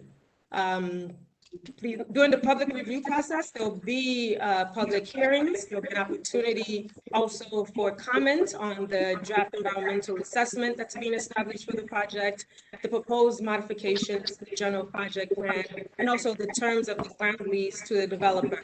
Just to clarify the roles of the public sponsors, LMDC, per the swap that was referenced earlier, would offer the site to the port. ESD would serve as landlord, and we'd be serving also in the capacity of being able to ensure that all of the obligations in the lease are being met as landlord for the site. There was a number of questions that came up about what would be any possible impacts as a result of the project to the Lower Manhattan community. The environmental assessment will be quite detailed and will analyze any potential impacts from the project that differ from what was previously approved for Tower 5. So there was an environmental assessment, environmental review that's been previously done as part of the general project plan. And now what this EA would do is also take a closer look at what, if any, potential impacts there would be with the residential use. That includes questions that we've received as it relates to migratory birds, as it relates to traffic impacts, shadow studies, et cetera. We've also gotten some questions as it relates to the procurement process of this, because this is an RFP, and also as it relates to the financial terms of this deal. You know, what does it mean to make the port whole? What are the rent payments? How much is this project valued? Please note that, again, just because of the way that the deal is structured and the project is structured, we're still in an open procurement until final approvals and negotiations are ongoing. So certain financial terms and certain aspects of this deal will remain confidential until that time. Moving ahead, we've also gotten some questions as it relates to the public benefits of this, specifically as it relates to the affordable housing, as it relates to the community facility. The project right now will deliver 25% of all residential units in the project as permanently affordable. That will be at an average of 50% of area median income, which for New York City, that's approximately $42,000 for an individual and $60,000 for a family of four. We've got some questions as it relates to how it is that the affordable housing units will be dispersed throughout the building, whether or not they'll be 4 floors or 4 doors. But please note that these units will be dispersed in the building. They won't be concentrated, and there'll also be a shared entry with the market rate units as well. The governance of the permanently affordable housing units will be under New York State Homes and Community Renewal. There will be a regulatory agreement in place that will lay out the permanent affordability obligations for the project. And as was noted earlier in the slide, as it relates to the community facility that is planned for the project, the development team is currently in discussions with potential operators. And so far, the idea and the response that we've been thinking through with the development team is ensuring that it will be a multi-use facility with a number of different purposes that will be applicable to a wide range of constituencies in the community. Moving on, I'd like to introduce my colleague, Duana Williams, to speak some more about the affordable housing aspect of the project and to be responsive to some of the questions that we've gotten related to affordability.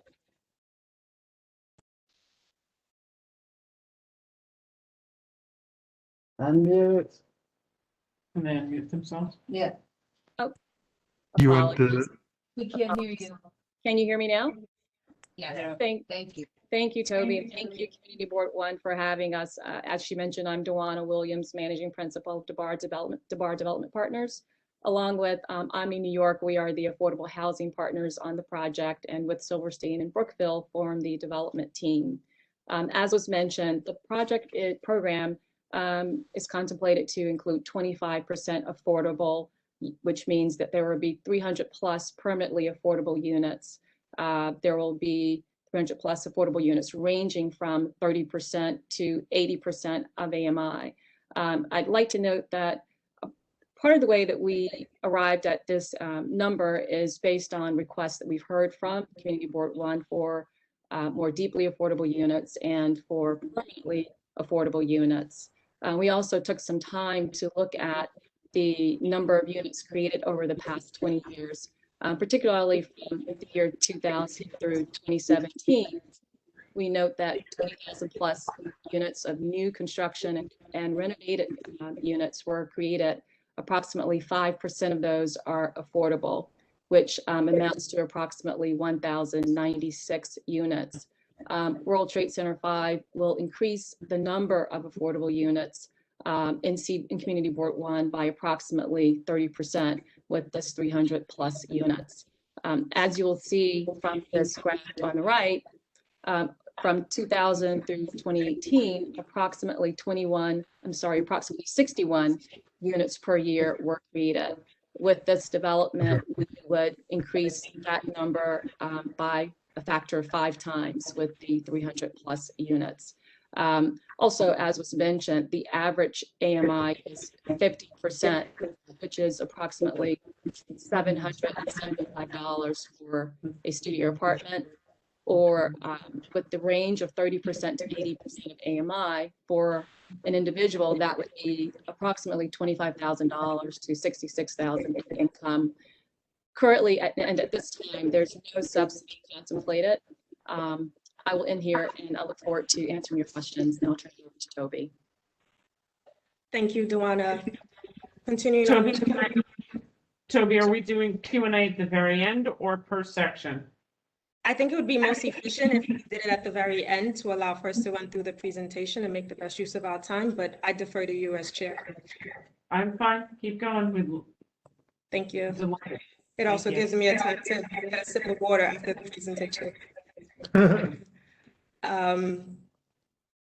Okay, so moving on to quality of life questions and concerns that have also been raised as it relates to, we've continued our public engagement over the last few months, and we hope to continue so through the public approvals process. But there have been some concerns that have been raised about how will quality of life concerns be addressed during the construction period. Please note that we plan on having ongoing public quality of life meetings with both the public sponsors and also the development team to discuss and hear community concerns. That's our practice for other projects across the city, and we'll continue that for World Trade Center Site 5 as well. There'll also be notices of construction activity that we share and regular status updates to inform the community about the construction activity at the site. One key thing that's come up and was described vividly by community board members and also members of the public was this concern with seeing large piles of trash on the sidewalk, pickup days, and what that would mean really for cleanliness and neighborhood conditions. So the development team has committed to storing all garbage and we'll have the trash privately carted, so everything is stored within the footprint of the tower, and we'll have no public disturbance. Another key issue that's come up is related to traffic. I know the board was talking about this earlier as it related to the memorial and the museum and the planned events for September 11th. And so we've heard you about those concerns. The development team is working on a traffic study to look at the possibility of adding a left turn off of the West Side Highway onto Albany Street. This would address some of the concerns that we've had. And it's also in correlation with ongoing discussions that the public sponsors are engaging both state and city DOT on to be able to address the current traffic conditions around the project. And Liberty Street. And Liberty Street, I believe that was Pat that I heard.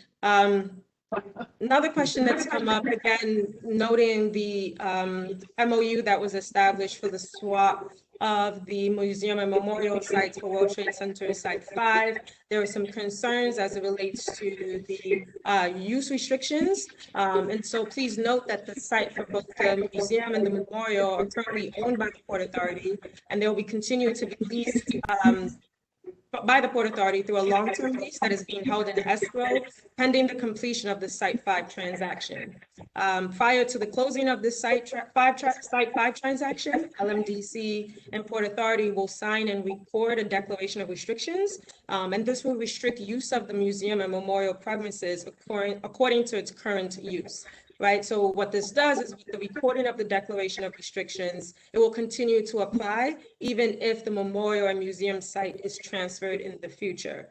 I'll note also that New York City zoning resolution concept of there being transferable development rights or air rights does not apply to the 9/11 memorial and museum site because the site isn't subject to city zoning. It's under the World Trade Center general project plan, and the uses and the restrictions on the site are listed within the GPP. So I know that that was a key concern that had come up from the community as it relates to the importance of both the museum and the memorial. So kind of doing some place making and helping us understand where we are. As I noted back in February, this conditional designation approval of the development team for having the highest scoring proposal in response to the RFP. Between then and now, we've been continuing our discussions as it relates to public engagement. The development team and the public sponsors are working through key aspects of moving this project ahead. In the fall, we expect both the LMDC and ESD boards to take action on the drafts to the modifications to the general project plan, items related to the environmental assessment, which is again being governed by the acronyms that you see there are SECRA and NEPA, which represents both state and federal regulations for environmental review. There'll also be a 30-day public comment period in addition to there being a public hearing, and that will allow for folks to be able to make comment on both the MGPP, the environmental assessment, and also the disposition of Site 5.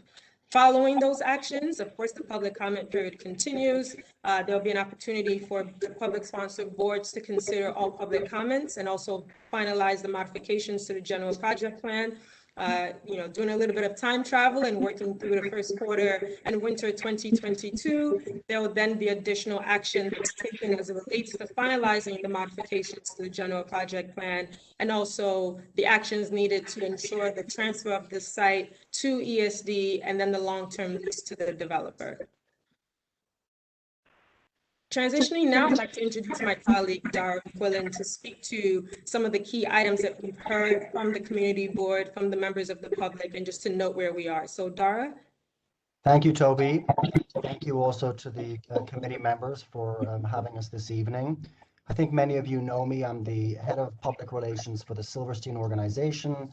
I've been here for 18 years. My first project was the building of 7 World Trade Center. And I also live on Liberty Street, so my whole life is within a 5-block radius of this building. These are some of the issues and concerns that we've heard from members of the community over the last couple of months, including, members of the executive committee. Many of them, as I'm sure you can imagine, focus on the street level experience around the building. Most of us get to experience these buildings as residents and by walking or driving around them. So a lot of focus and a lot of feedback has been on the design of the base of the building, where the entrances are, where the loading dock is, and also, and this is something that Tammy's raised a number of times, how the building fits into the context, not of the World Trade Center, so which is to the north, but the other buildings in Greenwich South, and what we all know as Little Syria. So these are things that we are considering from a design and architecture perspective. As Tammy mentioned, there's a lot of importance being paid to the loading docks, garbage pickup and recycling, which will happen within the footprint of the building and not on the sidewalks. And also with such a large residential building, how we manage the residents who move in and move out on a regular basis. We're also looking at bike messenger drop-off and the community space within the building, how you access it at street level, but also how you access it from Liberty Park, and what that community space will be used for. We're also very, very sensitive to managing the physical construction of the building. And I know this is something that Pat Kerr in particular focuses on. She lives a block away. So we will be setting up a plan similar in many respects to the LMCCC, which we all worked with for a number of years. And I think they did a pretty good job in helping navigate the construction of many projects around downtown. But our focus will be on, reducing noise, no air pollution, not blocking the streets and all of that. And most importantly, maintaining open lines of communication 24/7 and relying on some of our neighbors, including myself, to let us know if things aren't going according to plan. This building is being designed and will be built to the very highest levels of sustainability, energy efficiency, and resiliency. That's important to our organization. I think many of you know that we designed and built all of our buildings at the World Trade Center to the LEED Gold level, and we're going to be looking for, sustainability goals for this building. And of course, we've gotten a lot of feedback from many members of the community about, how we can use this process, if possible, to open up Greenwich Street, potentially open up Liberty Street, and reconnect the World Trade Center campus to the rest of downtown. So these are all things that we are looking at and working with our public sector partners and law enforcement. And we hope to be able to come back to you soon, for sure the Land Use Committee in a month, with updates to our design of the building based on a lot of this feedback. And then at some point, we would like to come back to you and let you know where we stand. Thank you for that. Thank you for that. I'll note that we've come to the end of our presentation and the slide deck. I've listed contact information for both myself and also my colleague Francisco Polanco, who's assisting with the community affairs outreach efforts on this project. So if folks would like to follow up with us, please feel free to utilize the contact information that's on the screen. Tammy, I'll kick it back over to you to help facilitate with the questions that would come in from board members and also members of the public. So we're going to go around the table. We'll do executive committee. board members, public members, and members in the public. Remember, we do have board members who are online, as well as executive board members online based on our new COVID protocol. So we'll start with the executive committee in the room. If anybody has questions. Tricia, we'll go Tricia first, Justine, Betty, Richard, Alice. Tricia. Hi, thank you very much. I appreciate the presentation. I'm really confused about affordable. So I would like to take this opportunity to become less confused about affordable housing. Because I see, to me, I always thought it was done on a sliding scale and done by a percentage of income. And to me, that would make the most sense. Because to have these almost capricious windows of income and then assign randomly costs of apartments to them, to me, it can be very restricting to people. I know this because, you know, in youth and ed, we have people that have to go for these bridge loans when their kids have to go into special ed schools. And no one qualifies for them if they make over $60,000, but the tuition is $72,000. And so when I look at it, there's this huge group of people that are not going to get assistance. And I think if we go to do affordable housing again in this neighborhood, I would want to make sure we hit the nail on the head this time. Because we've left so many people behind based on these windows that they come up with in a room where nobody else is in these discussions and deeply understand our demographic, where our challenges are in Lower Manhattan in terms of affordable housing. That would also be super helpful. Some of our families are living in one bedrooms that have 3 children. And I'd love to have those kind of things considered as well. And we're missing, again, we're just missing large groups of people with the way this has been laid out in the past, and I would like to better understand it. Sure. So I'll invite Joanna to respond to that and to kind of speak to what we reference the income bands, what AMIs mean, how that's set on a federal level, and also to just give some context as to how the rents are established so that you are, you know, better informed as to what it is that we've established and we've shared so far in the presentation related to affordable housing. Joanna? Sure. So just to, I think this is a conversation. We'll need to take time for a deeper conversation. I appreciate the question. But so that you know, these bans that we discussed are set by the federal government, and we follow their guidelines for what's called average or area medium income. That is set by the federal government and by HUD, the Department of Housing and Renewal. When HUD sets a guideline for area medium income annually, it changes based on the number of residents that are located within a certain metropolitan area. We can talk further about it, but the bans are set not by the developer, but by, as a short answer, but by the federal government, and the state follows the guideline. So are you providing, someone just sent this to me, Justine just sent it to me. We can provide information to you, the guidelines and the income bands and the New York City's. Well, I see them. Are we addressing all of these income bands in this project? Okay. No. So that's what I'd like to know, because that to me is the problem. These income bands that Justine just sent me actually make more sense than anything I've seen. But which income bands are you for? I'm looking at, you know, family size of 1 through 8, going from 30 to 165% AMI.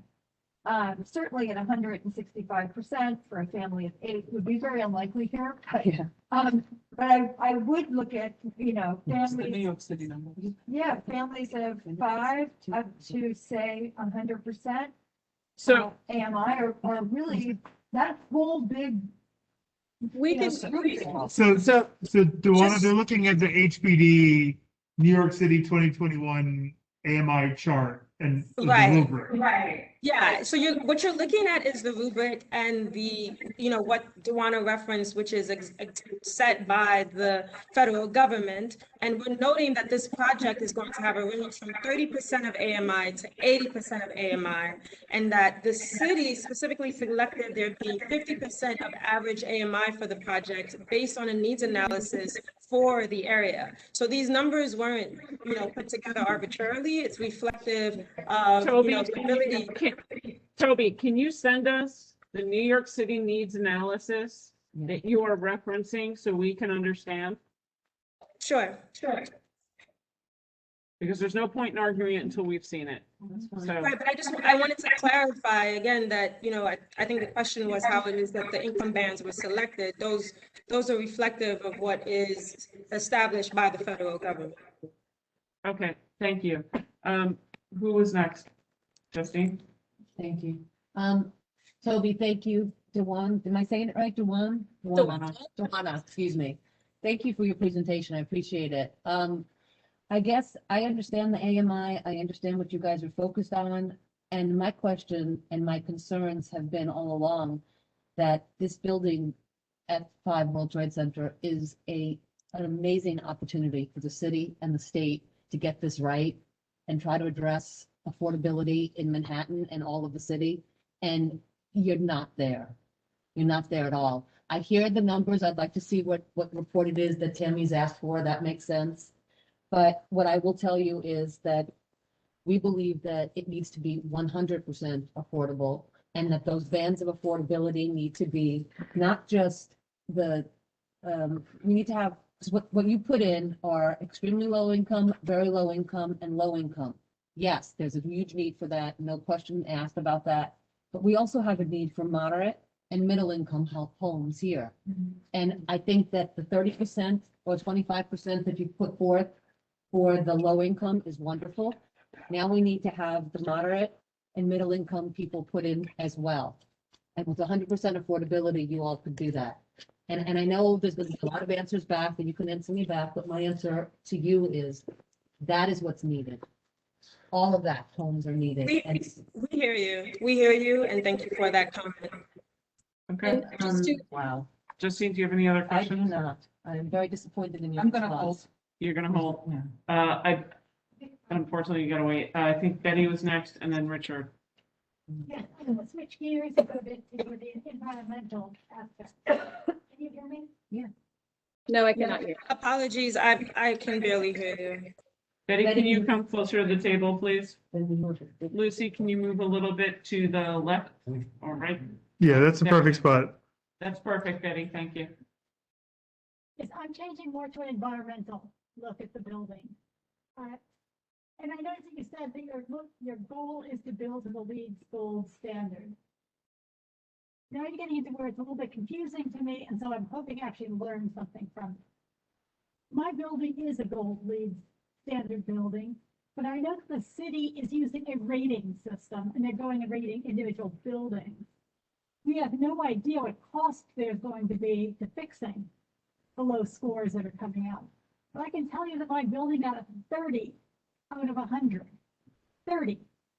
So by saying Gold leads and the city going in a different direction with building standards, it'd be very helpful. Can you give me any guidance on how you would meet the city's standards for energy consumption? Because that's where the city's trying to go. Thank you for that question. It's critically important and is reflective of a lot of the feedback that we've gotten about sustainability for the development. As Dara mentioned earlier, the development team continues to look at and work through how it is that they can best be in compliance, not just with having the LEED certification that was referenced, but also being responsive to both local law and also federal regulations and looking at ensuring the higher standard of sustainability. So I think as they make progress on the programming and design for the building, they can come back with a more substantive response to your question and we can talk through the specifics. But we hear you and thank you for that comment. So would we be able to expect a response when you come to land use in September to Betty's question that is very targeted to understand whose standards you're looking at and whether you'll meet the city's goals and guidelines. Dara? I think we can definitely come to you with more details on what we're targeting. I'm not sure we're at the stage of design yet where we know exactly how this is going to pan out, but we can let you know how we're going to be in compliance with the city and where we would like to be. Would that work? That's definitely an improvement. Yes, thank you. Did you have a? Yeah, I'm going to piggyback on the environmental. Thanks so much, Betty, for bringing that up. I think as acute as the affordability needs are in the city, as are the need for reducing our carbon footprint. And it is opportunities like the one you present yourself with in this very impactful immense building to do it right. And it isn't just meeting a standard, it's getting way beyond the standard at this point, as we all know. And so I think it should be alongside affordability on the top of your list as to how that's going to take place. So we have an environmental protection committee at this community board, and very much hopeful that you'll also make an appearance when the time comes to really talk these things out in terms of all different kinds of possible ways to make this building really be innovative and important in terms of the reduction of the carbon footprint. And I'll leave it at that. I just had one question to ask, who is on the development team as the designers at this point? Sure, thank you for that. That's something that we shared at our earlier presentation, and apologizing for neglecting to emphasize that now. So the development team that was conditionally designated for World Trade Center Site 5 is a joint venture partnership with Silverstein Properties, Brookfield Properties, the Bar Development, and also Omni New York. So those four entities are taking the lead on the development of World Trade Center Site 5. Dara, I don't know if you want to speak to any additional specifics as it relates to the design team, but that's the development team for Site 5. Yeah, I was Yeah, asking about the design. design I'm team. asking about the architects, the urban planners, and the landscape architects specifically, who you're working with. I'm just curious. It would be nice to know how, who the team is, the design team, who will be working on these very issues. So the architect is called Peterson Fox, and they are the ones who are designing the building. And at some point, we would like to have the architect come in and make a presentation to you. And I think we'd be happy to, present to any of the community board committees and, let you know where we stand, particularly with respect to environmental and sustainability and energy efficiency. And we can, fill you in on who the other members of the design and, the design team are over the next coming weeks and months. Thank you. That's great. Richard, Pat, do you have anything? I think Richard's next. Keep going. Yeah, hi, thanks for the presentation. As you can see the interests that the community board has. Affordability, sustainability, and of course, the quality of life in the community. I want to go back for a moment to the affordability question. We, in this presentation and in other discussions in the CAC, as I know, there have been issues around how we can drive affordability to a much higher level, of course, with the hopeful goal of 100%. But certainly an improvement of where we are now, over 25%. And certainly one of the issues has been money.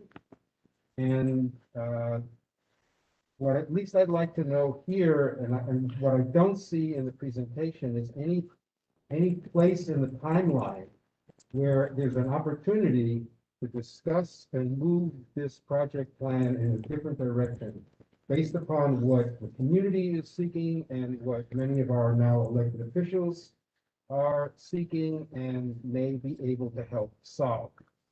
So in all of these timeline presentations, I don't see any place for that. In all of the presentations, I don't see any place for that discussion to take place. And I'd like to know where and when we can do that. Thank you, Richard. Toby, before you address the timeline, I'd like to respond to the 100% affordability question first. we have seriously looked at the question because it has been presented regarding 100% affordability. The cost of construction, unfortunately, far exceeds the amount of state allocation for bond authority. Typically, affordable housing is financed through tax-exempt bonds, and the federal government allocates a certain amount to each state based on the number of residents in a state. There's only a certain amount allocated to New York State. The amount allocated to New York State typically covers dozens and dozens of projects each year. To concentrate all of the annual allocation of New York State tax-exempt bond authority into one project really is not feasible. Not only would it exhaust the entire allocation, but it would be tantamount to eliminating all affordable housing that is in the pipeline for that allocation. We're talking thousands and thousands of units, and the allocation would be concentrated into one development. So that's why it is not feasible for this development. And Toby. So staying with that, and you know, your level of expertise is beyond mine for sure. Congressman Nadler wrote a letter into Empire State Development Corporation suggesting that Section 8 funding could be a source to at least drive the percentage higher. And I don't know what your comments, how your comments relate to that. I can address that as well. Thank you, Richard, for the question. I did just see the letter a few days ago, and you know, apparently Congressman Nadler's office is not aware, but there is a waiting list of approximately 150,000 people for Section 8 vouchers and families. It's been over 10 years since the city has stopped taking names for Section 8. So the funding is extremely limited for Section 8, and it would be entirely unprecedented for there to be vouchers available for this project.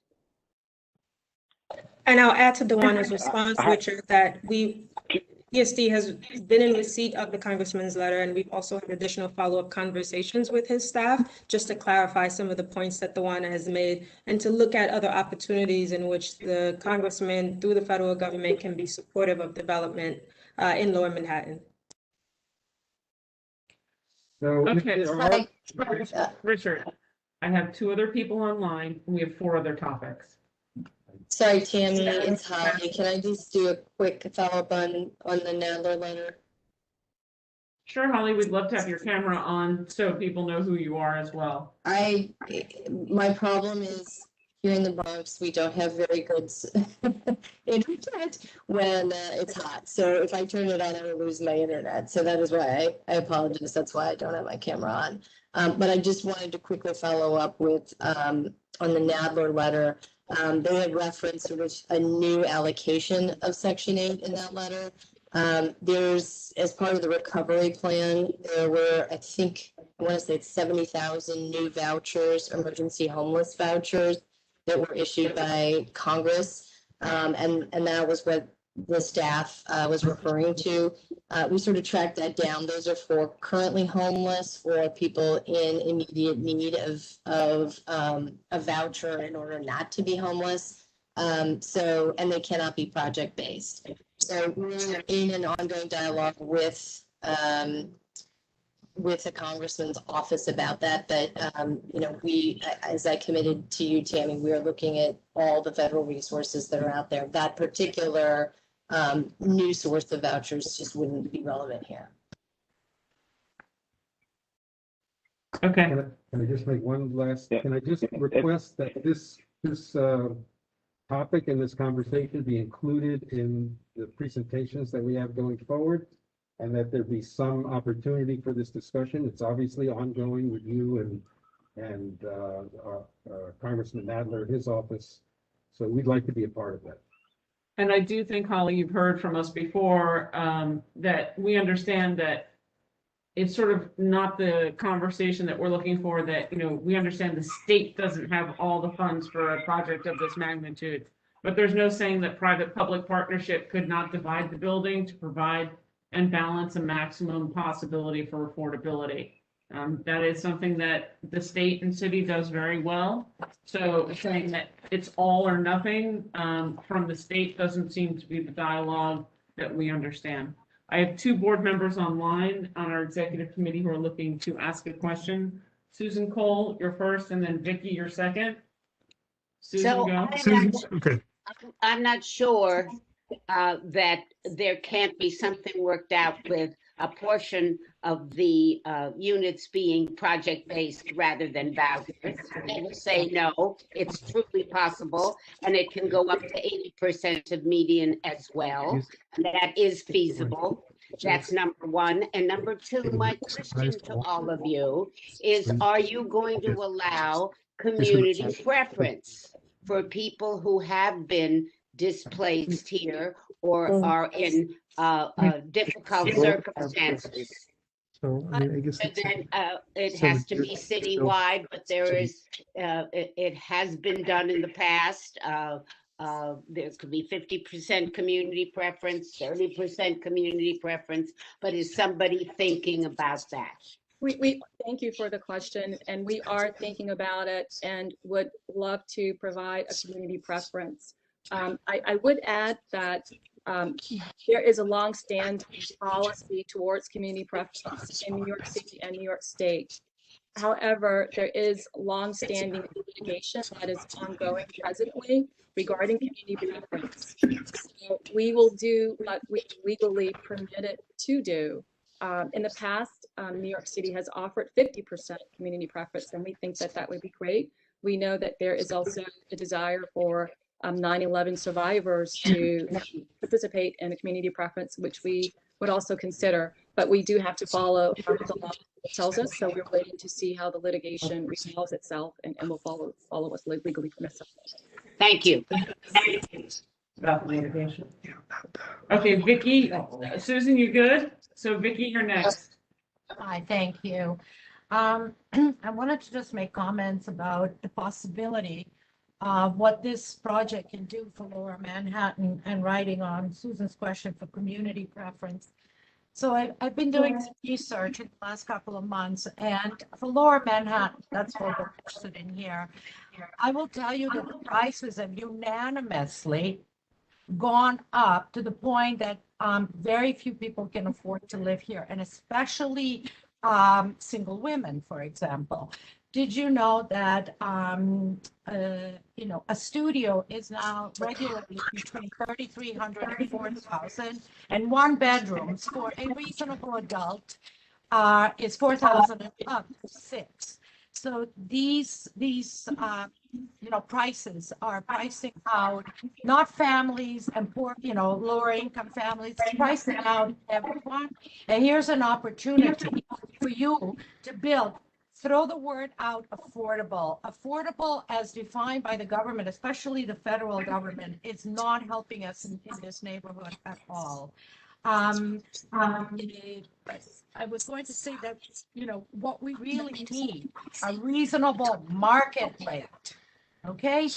A studio should not be $3,300 to $4,300. That is for 500 square feet.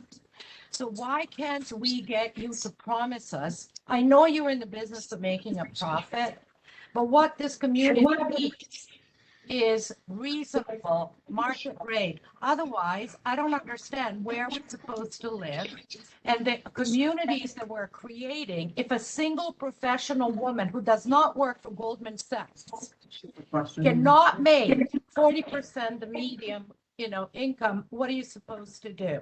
And what we're getting downtown now consistently are studios and one bedrooms that are subdivided with 4 or 5 people living in it. I mean, Vicky, yes. what is the question? What's the question? Why can't you? I just told you what the question is.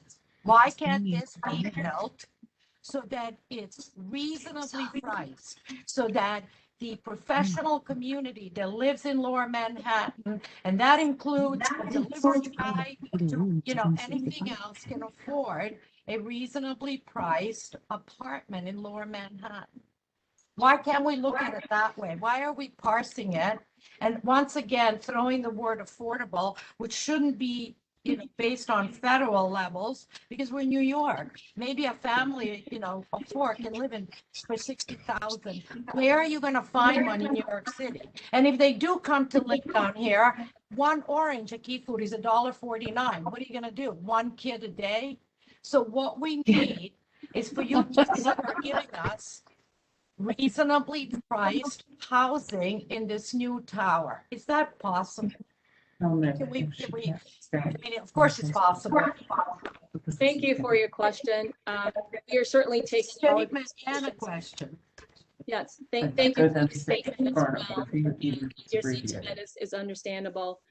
I will note that we are balancing many requests. There are some, we've heard from some constituents that are interested in deeper affordability. Others we've heard tonight that are interested in middle and moderate income. We're taking all of these statements and all of these concerns and considering them. I will note though that in order to some of the units at the lower end of the scale, then they have to be balanced at another price range so that we can meet our operating expenditures. We will take it all into consideration. Okay, so keep in mind, I have 4 other topics and we have other people, so. I just want to make a quick, I don't want to deny Carry anything on. or belabor any of the points. I just want to correct something for the record. Sure. We have, at this point, not only the Congressman Nadler letter, but, and resounding support from him, but the same from Carolyn Maloney, to give us a letter, which she's fully on board. So is Congressman Yulene- Maloney.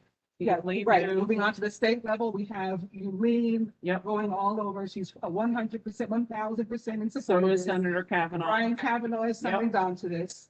The nominee for borough president is tremendously signed on to this. So is the nominee for our city council. City council nominee is fully, so we have from the, the city level, obviously, to the federal government, covered and growing. More people continue to sign on.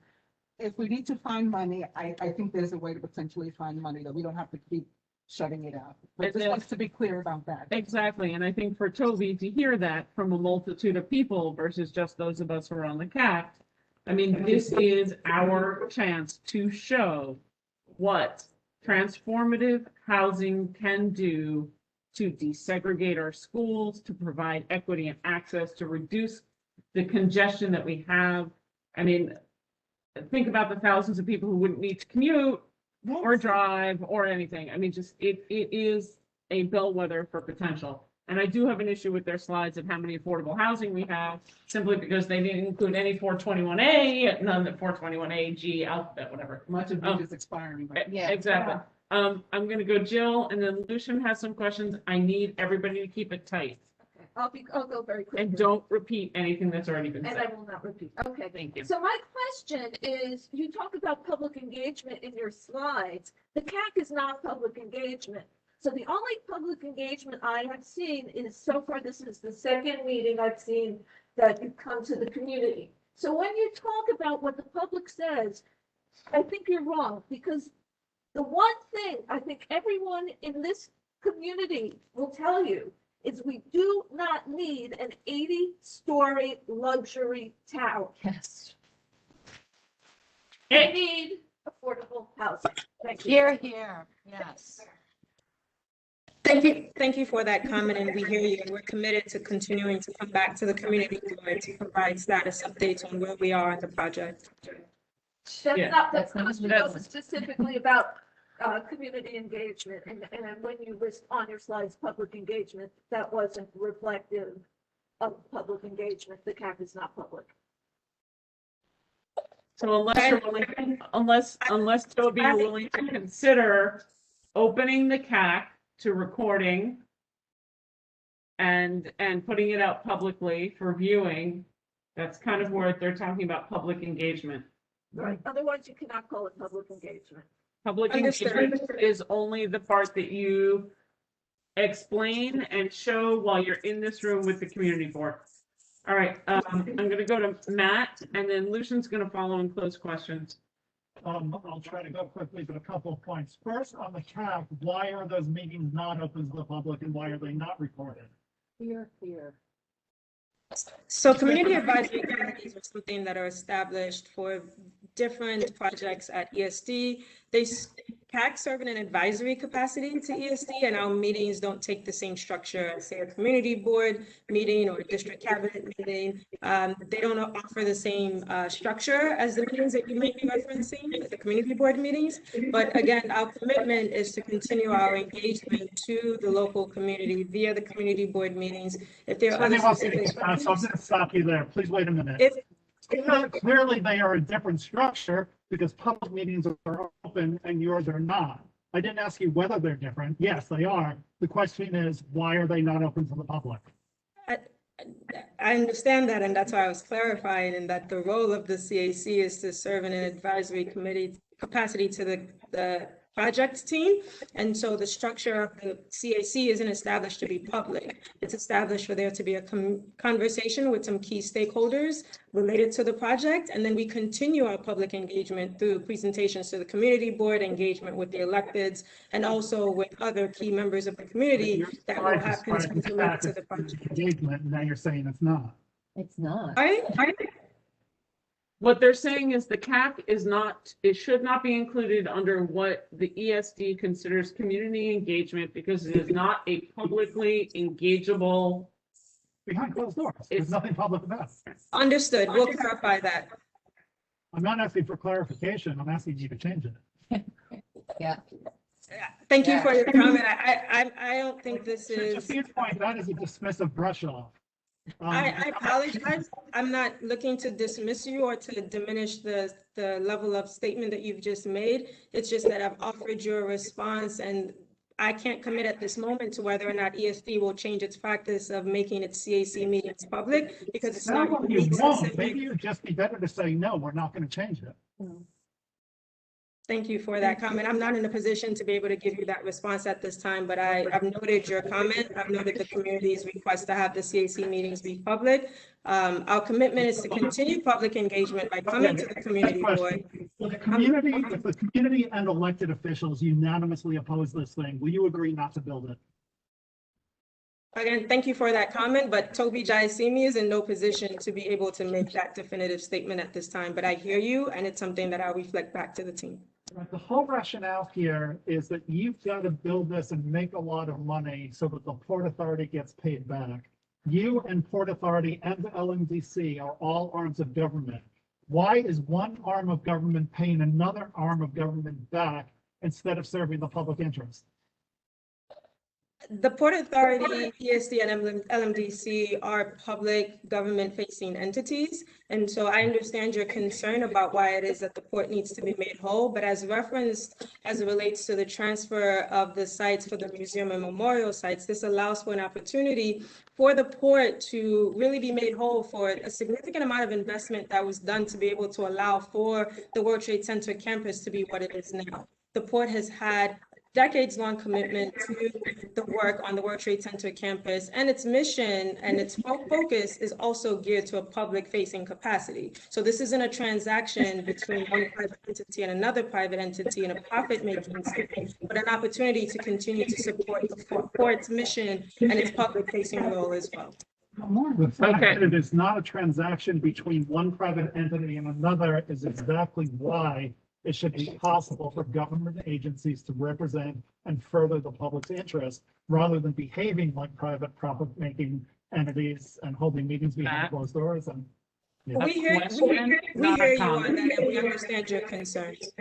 Okay, a question. Will you commit to, even on the market rate units, capping rents with rent stabilization so that when somebody moves in at rent X, you won't increase it year over year more than the New York City rent guide? There's been tremendous success in creating retroactive affordability. For example, at Gateway, although that program has now been gutted, for decades that provided affordability. Can you give even market rate tenants stabilization caps on rent increases? Thank you for that question, and I apologize if my response comes off as being dismissive. I'm not, but that is just too far large of a question and response for me to be able to give you right now. But I've noted your comment, I've noted the request, and we'll be sure to circle back on it. There was recently a staff rebellion at the Port Authority once Cuomo announced his resignation, where dozens of senior folks sent an email and letter to Tom Cotton saying that Cuomo leaned on them to do all sorts of things to benefit politically connected contributors that the Port Authority never should have done. They didn't name Brookfield specifically, but you might as well have filled in the name. Will Brookfield be forced out of this project now that Cuomo is gone? Again, I've noted your question, noted your comment. Matt, she's not, no, yeah, exactly. Lucian, take us home and close us out. Hi, Toby. I'm Lucian. I'm the district manager of CB1. I just have two questions about the affordability. The first question is, should the situation change in Washington, D.C. and the federal government successfully pass the budget, which if it resembles the budget resolution that passed and includes an enormous amount of money for the construction of affordable housing, do you think that the potential timeline for that budget could be, the subsidy that comes from that could be used to increase the amount of affordability at the current AMI bands that have been proposed, or if the AMI bands are changed, even create a almost completely affordable project, should there be an enormous amount of subsidy unlocked with action in Congress? Yes, no, I hear you on that, and that's actually a good question. As Holly and both Dewana have referenced, we continue our dialogue with Congressman Nadler's office and also with federal representatives as it relates to the public financing that would be available and public subsidy that would be available for this project. And so, should there be an opportunity where we can address the backlog of the hundreds of thousands of Section 8 voucher requests, if there's an opportunity to support this project and the thousands of other affordable housing units that we hope to be in the pipeline across the city and the state, then we'll welcome the ability to be able to have that discussion. Thank you, Toby. And my last question about affordability is the AMI bands. I know this project is supposed to resemble to some degree the MIH program. For MIH, typically at the end of ULURP, the council member gets to kind of have a say in what the affordability bands are that are chosen depending on what the needs are in the district. And this is kind of front-ended, where the mayor's office provided a justification for what income bands were needed in this district. Through your conversations with the CAC and with the community board, what degree of, how much can you tinker with the current AMI bands on there? And if higher AMI bands for like workforce housing would allow for a greater number of units to be permanently made income restricted? I'll take the question. We will take your questions and your suggestions under advisement. I can't say now whether or not there will be any flexibility or not, but we're certainly taking it under advisement. You're correct that under ULUPs, usually the council member makes a recommendation. This is a state process, and we are coming to the community board to receive your feedback, and we are taking it under advisement. Okay. Okay. I'm sorry, Paul Goldstein has the last word. Paul? Okay, I'll be very quick. You just mentioned the state. This is a state project, Port Authority, LMDC. The governor has historically played a major role in the rebuilding of Lower Manhattan, including the World Trade Center. We're obviously getting a new governor coming on board within the next few days. What role will she play in reviewing this project? And I'm sure she's going to have her staff that would probably have some interest in all this. So are you going to bring this to her, before her, and is she going to be another player in this? Paul, thank you for that question. The public approvals process and public review process for the project is established as it is, with actions going before the ESD board, LMDC board, and also the Port Authority board. Of course, with ESD serving as the economic development arm for state government, there is direct relationship there with the governor's office. We'll be sure to brief the executive chamber on the status of the project, and also to be reflective of the community's concerns and the general comments that have been made as it relates to the status of the project as well. How many people out there have their Okay, thank you. 4. Should give them 1 minute each or something. At least let them say that. The problem that we have is we have a Battery Park City Authority I know. presentation. It's 8:34. I We've know. gone through a lot of questions. I've asked the public to, Lucian just sent a note Yes. through to the public saying, please forward your questions and things like that. This is So- so that the ES, thank you, know that there are people who are on the line waiting, who we've talked too much and they have not had a chance to speak up. So I just want them to be aware that it's not just us in the room who are speaking along these lines. It Toby, is the community. There's a list of people online who are looking for questions to be answered as well. It's just we have a large agenda, and I do think that goes back to the public engagement. And if you were here more often and could have done more topical dialogues since the first announcement, then we wouldn't be in this position, which is not great for it's not really fair for the public.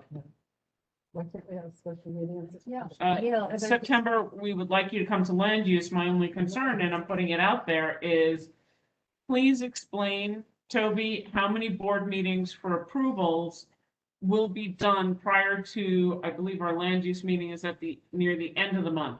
So I believe that you'll be voting with the Port Authority, correct, early in the month? No, there are currently no board action slated for the beginning of September.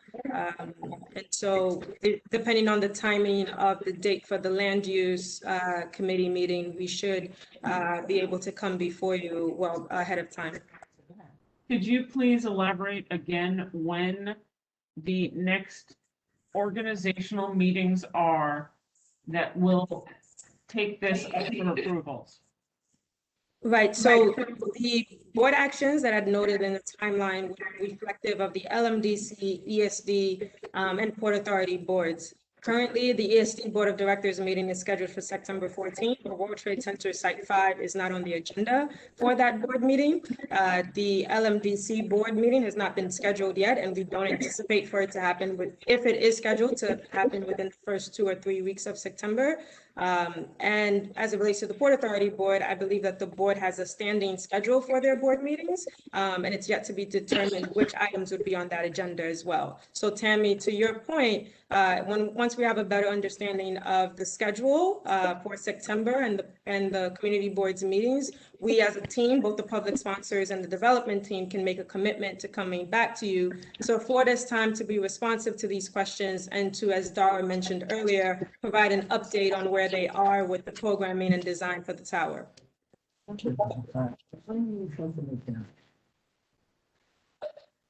Yeah.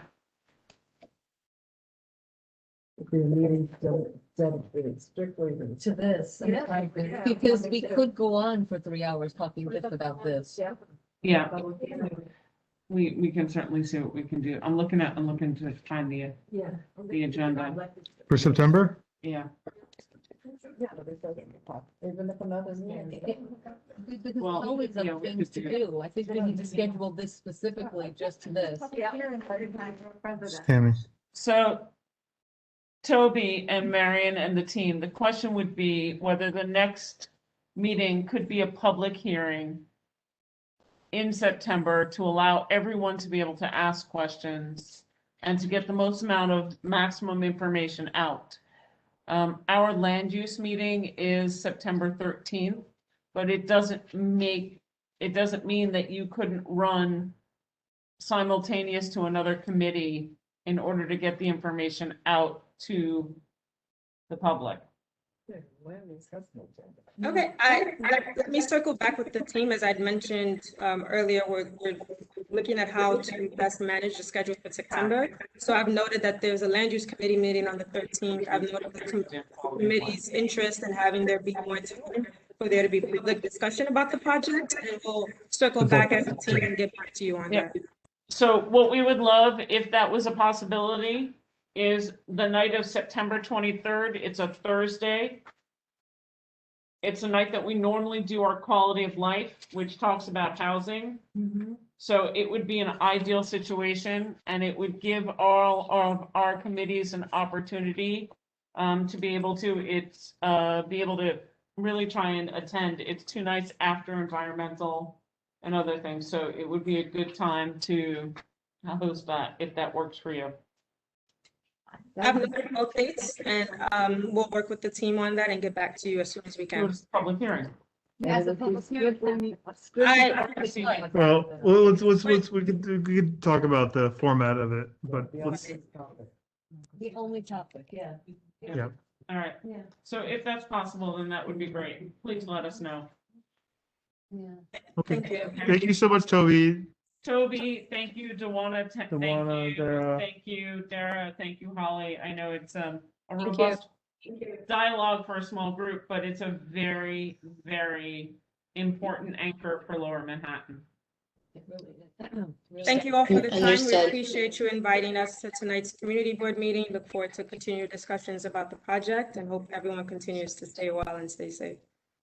Thank you. Enjoy your August. Right. Okay. Right. Gwen, I hope you haven't passed out over there from Battery Park City Authority. I think Lucian has slides that he's going to start and turn on. Yeah, he's going.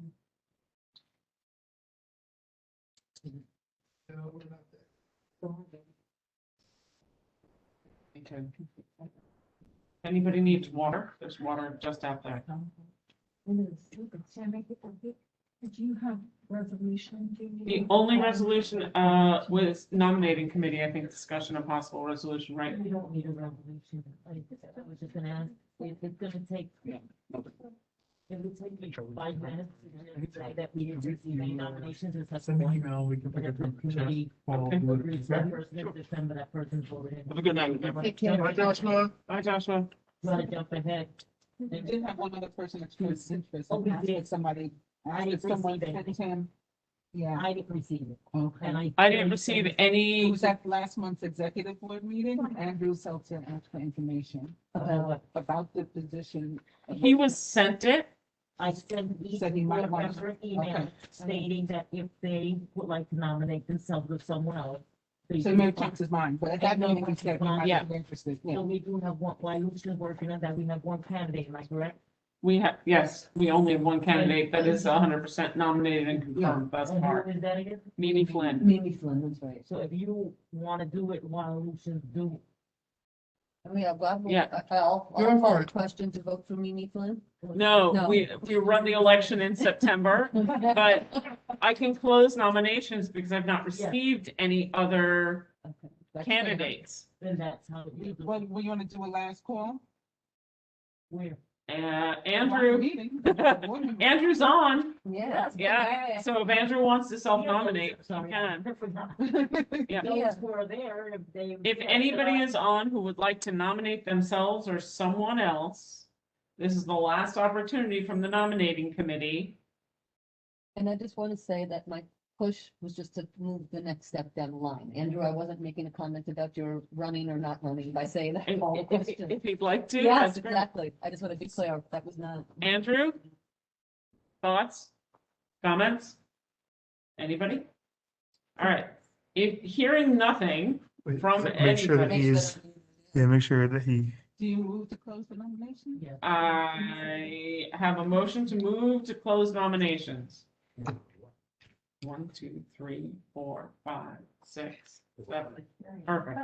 Yes, that- All right, so it, I guess, yeah. second the motion? Yeah. Okay, nominations are closed. And we'll cast one vote in September to start the meeting because it's an uncontested election, and we'll move on from there. Mimi Flynn for Assistant Secretary. Turn back into the hall. Thank you, Tricia, very much. And Nick, are you ready? Did you all just vote? Yeah, we did. Okay. Hello. Hi, Nick. Yeah, bye. See you. Hello. How are you? Good, Nick, thank you. Of Apologies. course.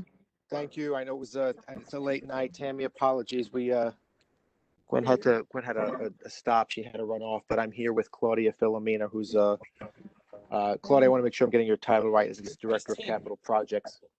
Thank you, And we'll be running through a quick update for you as requested on where we are with our suite of interrelated resiliency infrastructure programs here at the Battery Park City Authority. Thank you. Okay. Yep. Lucian, did you have a chance to unmute Claudia? Sorry about that. Oh, yeah, let me find Claudia. There it is. Okay. Claudia, you should be able to unmute yourself now. Sorry about Okay, that. great. Thank you. No problem. I didn't want to be talking to myself over here. That would not have helped anyone tonight. Thank you, Lucian. And can you bring up the presentation? Everything tip of the share. Yes. No, don't be silly. You are great, and thank you. Also, thanks to the community board as well. You know, I don't have that much cause anymore to put a shirt and tie on and a full-on suit. It's been a while, so I did that just for you all tonight. In August, I'll add. So thanks to everyone, and we'll try to make it briefish. I know the hour's getting late, but I'm Nick Spordone from the Battery Park City Authority. I come to the community board every month on a various array of topics. I do communications and public affairs for the authority, for the uninitiated, and I'm joined by Claudia Filomena, who is our Director of Capital Projects here for the authority. And Tammy had asked us for the executive committee for the meeting in August here to just give a quick run through and kind of level set on where we are with our suite of resiliency infrastructure projects here at the authority. So with that said, we can go to the next slide, Lucian. Just a quick overview for the folks here. We are, as you know, engaged as part of the overall Lower Manhattan Coastal Resiliency Initiative, engaged in 3 interrelated infrastructure resiliency projects to protect Battery Park City and its immediate environs from the threat of storm surge and sea level rise. We'll go through each of these in turn, but very briefly, it's the Battery Park City Ball Fields Resiliency Project, the South Battery Park City Resiliency Project, and the recently relaunched and begun Northwest BPC Resiliency Project. So going through to the next slide there, Lucian, we will start with the ball fields. As you may have heard, in late May, we had broken ground on the ball fields and Battery Park City Community Center Resiliency Project. We have, as we do in many instances, the community board to thank for its partnership. Back in January, they had worked with us to get a resolution in support of revocable consent to be able to use a portion of the sidewalk along West Street where construction is happening, and with City DOT to get the permission to build something that will temporarily use their land during construction. The construction there began late May. We announced that it began in earnest in early June. It is now ongoing, and it should be complete this fall. It is what we are terming an interim solution, meaning it is it's a more cost effective than what we had originally envisioned, which was a permanent solution. That was with and through consultation with the community board and the local leagues. What that means is this protection will protect the ball fields from inundation for up to 10 years, but it is also envisioned that once the Northwest and South Battery Park City Resiliency projects are complete, this protection will be able to be taken back and open back up the ball fields once the other protections are in place. The ball fields, of course, being an area that was significantly flooded as a result of floodwaters rushing in after Hurricane Sandy as they came down West Street. So there's 2 pictures there. One is at the corner of West and Warren Streets. The other is Warren Street looking toward North End Avenue. And if Lucian, you forward to the next slide, you will see A couple of additional pictures. That's Murray Street looking west and Warren Street looking north toward North End Avenue. So again, that construction is successfully underway. We're looking forward to completing that in short order this fall and having the fields completely ready to go, obviously for the winter, and then certainly for the spring seasons as we come into the new year. Next slide, Lucian. Nick, Thank if you. I could just, I'm sorry, if I could just Yes, add one I'm thing. sorry, Nick. Claudia. I'm sorry. Yes, please. Sorry, No, go ahead. and just residents might notice that they'll start to commence work on West Street, probably in the next week or so. But so if you see a lot of commotion and a lot of action happening on West Street, it just means that they're going to start taking that street. And we've been working with City and State DOT on creating the MEP plan for that. We did talk through that with the board when we came to them to the transportation committee, I believe, in the winter. So they're progressing down West Street shortly. Sorry, Nick, I did not mean to interrupt you. No. I should have before I went ahead. I should have asked if I missed anything. I apologize. It appears to me that I did. Claudia, yes? Claudia, will it be done by September 25th? We're projecting October as completion, but they're going to be, as they're finishing sections, they're going to be restoring sidewalk. So is there a specific section you're talking about? I can get more details from the contractor as to when the sidewalks will reopen, once they're restored. Yeah, we were specifically talking about the access to the ball fields during the Tunnel to Towers run, which is the weekend of the 26th. And how the public can access the space because there will be limited availability. Yeah, I'm happy to check with the contractor and get back to you and the board on that. We can certainly find that out when that access will be available. And if it'll be available for Tunnels to Towers, that's not a problem. Yeah, well, we want it for the public, not for Tunnel to Towers. No, yeah, but for the actual, right, for the event I meant. Yeah, but understood. Yeah, but I can check and get back to you for sure. Thank you. Not a problem.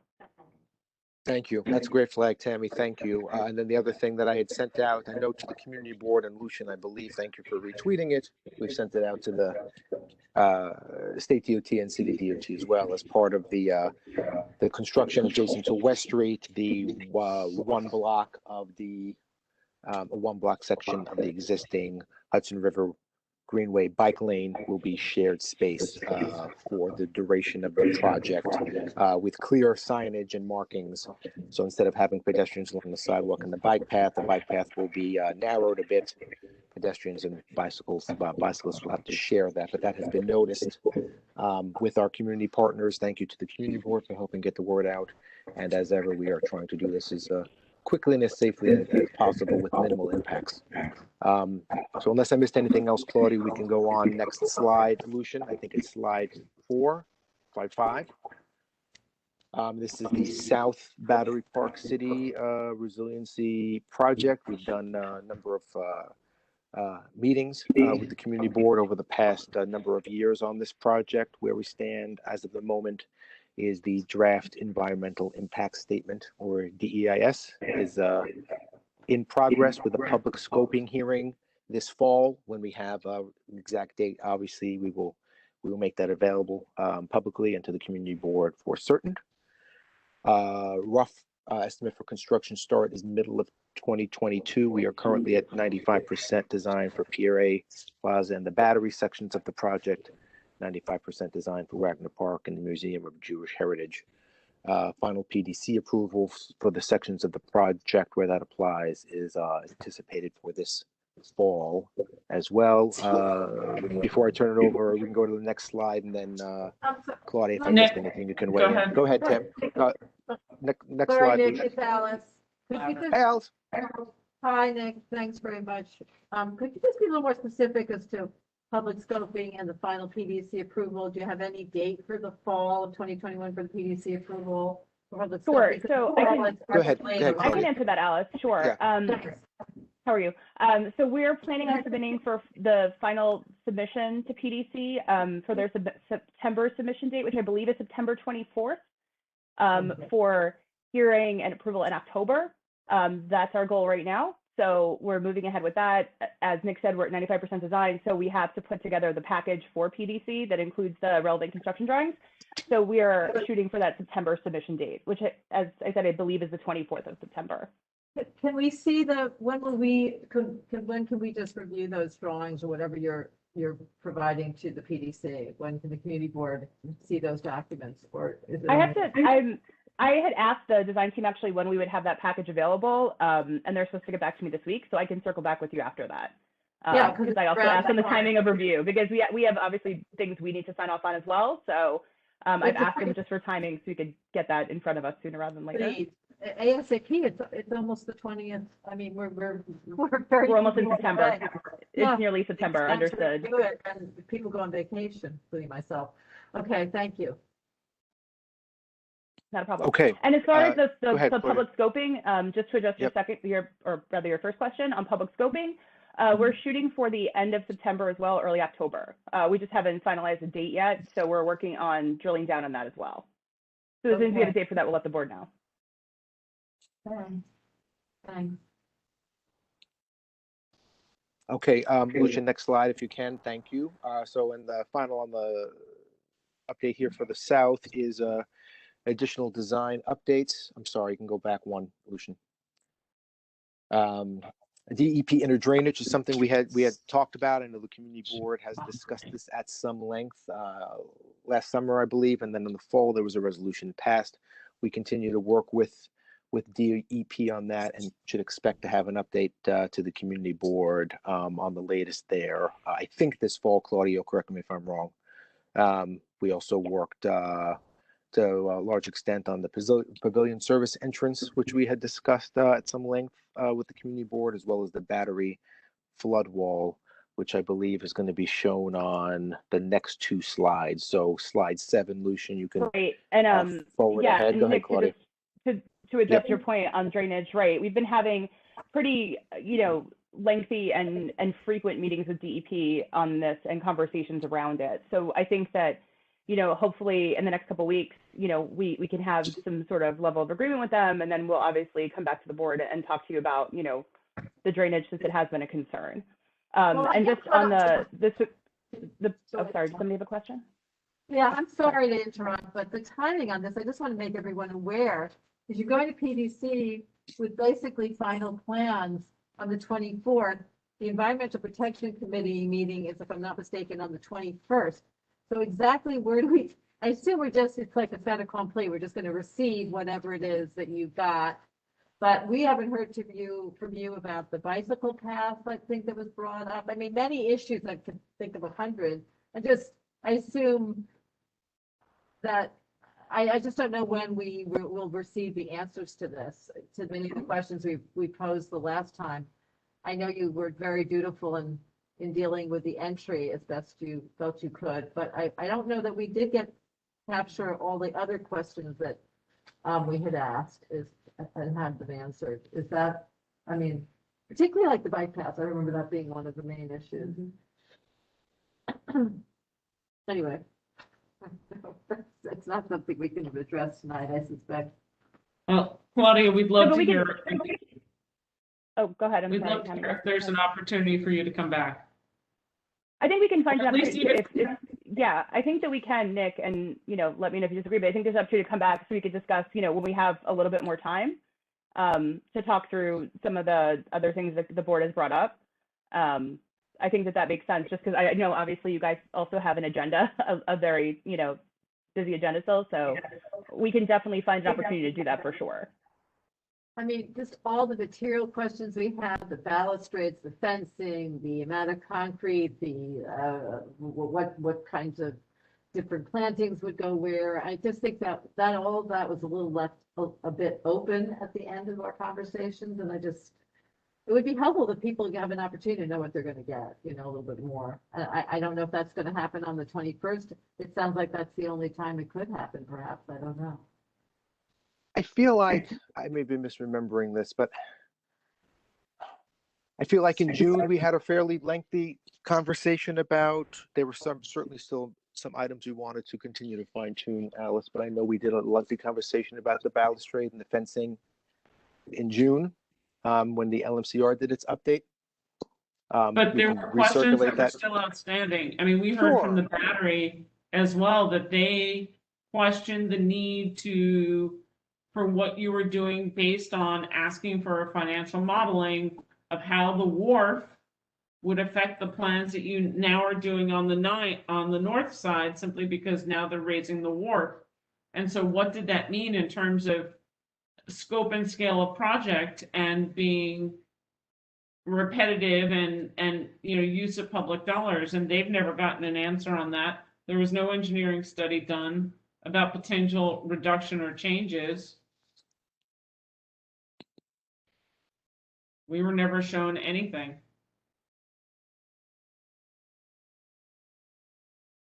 I'm sorry, when you say there was never done anything on that, can you be more specific? When the city announced that they were raising the wharf, it was long after your project was started and in process. Yes. And it was asked by the Battery from Worry Price as well as myself as to what impact the city's spending of the millions of dollars to raise the wharf would have in terms of the planning that you're doing, and whether or not it needed to be at the same scope and scale based on the new changes that were being made. Oh, right. I remember this. Yes, I think conversations are going on with Warren. Yeah, we've been. Yeah, go ahead, Chloe. We've been actually coordinating with the EDC team on the Battery Wharf project, and we did meet with the Conservancy in July, and Worry did bring this up, and the AECOM team is going to be undertaking additional modeling just to address that. But we have been doing pretty close coordination with their team with weekly meetings just to make sure that the projects are aligned and in sync. Understood, but again, we're not getting the answers that were asked. The answers were asked for the modeling and the fiscal and the change. And what we're being told is that we're at 95% done, and yep, we can give you modeling after we're done. But that seemed to both the Battery Conservancy as well as the community board not a great cart before the horse in use of public funds. I think the last quote I saw was 300 million for Pier A, right? And the Battery? For the entire South project. For the entire South, and we're actually just receiving a 95% estimate for the project for the Pier A and Battery sections, which I know had come up at our Northwest public engagement meeting. It was a question I believe Justine had. So we're currently reviewing that estimate now. But no, it's not $300 million for that section. But it's 300 million for the whole Southern Battery Park City section, correct? I believe it's less than 300 based on that most recent estimate. I can get you a more precise number, but I believe it's less than 300 million. I thought it was 300 million for the South and somewhere akin to 7 million total, 750 for the three projects. To finish them. No, it was, I have to check my notes from the meeting. It was the Northwest, what we had talked about at the meeting, which is the next item we're going to get to on our presentation here. The Northwest was had a preliminary budget of 300. The South I have to pull up. I'm sorry, I don't have it handy. Okay. Okay, so let's just leave it on the Wagner Park one. If you could give us whatever updates you've been provided, that you've been working on with the Battery, with Worry, and specifically what you're going to show the PDC, that would be really helpful as soon as you've got it. If you could give, you could just send it to Lucian and us so we can all look at it. Thanks a lot. And just Sure. get the updates and get the updates on the cost in each section would be helpful. I'm not holding you to it now, but get the updates, that would be very important. Yes. Thank Yes, you. no, understood. Yeah, and I know that, as I said, I know it came up at the public meeting too. So I'm sorry. and Gwen is aware of it as well. Yes, I was looking for it. I'm sorry, I found it now. I found my okay. notes. It was 300 million roughly preliminary budget for the Northwest project. But that's just a budget. That doesn't mean that's necessarily what's going to be spent. It just means that that's kind of what the preliminary budget is. The South Battery Park City was roughly 200 million, and the ball field was 8 million. So those are the three at the moment. And just because I'm dense, is that like an estimation to just finish it, or is that what your like cost is to just look into it? No, that's the full, Okay, as yeah, I far just as I wanna know, make sure. that's That's what I the full thought. cost. Now that's not counting, going forward operations Yeah, O yeah, and M, if but something that's else might obviously happen. that's understood. Okay. Nick, did you say Okay. 200 or 250? I didn't hear that. Well, 200 for the south. 200. 200 for the south, 300 for the north, which is about a 1.2 mile stretch, and then the ball fields is 8, which is down from what the permanent Yeah. solution would be, which was more expensive and lengthier in terms of impact and time. Okay, Lucian, thank you, and thank you to the committee. So the next one was just a quick look at the battery. Right. Yeah, so battery yeah, and wall. so Go ahead, we've Claudia. been in conversation, as I said, with City Parks and the Battery Conservancy on the flood wall. There were previous iterations. I'm not, and I apologize, I don't know the last version the board saw. I'm relatively new to the project, so pardon me for that. Yeah, we didn't. But a lot of the concerns that were raised both by the Conservancy and by City Parks was the climbability of the wall. While everybody may not try to climb a wall, there are people who will most definitely attempt to climb the wall, especially on the side where it dives into the berm. So we've been working to try to address those concerns and also address some comments we got from PDC regarding sort of the original concept to this, but also this idea of presenting extrusions of the stone on the wall. What you're looking at here is just sort of a concept we've been looking at where these extrusions are at about 8 feet. So no one can necessarily climb, and also top of wall would have a slope that would prevent people from climbing on it. This is obviously, Alice, based on your comment too, when, we're ready to sort of submit to PDC and we have buy-in from, partners in parks and the Conservancy, we'll come back to the board and sort of discuss this design in more detail.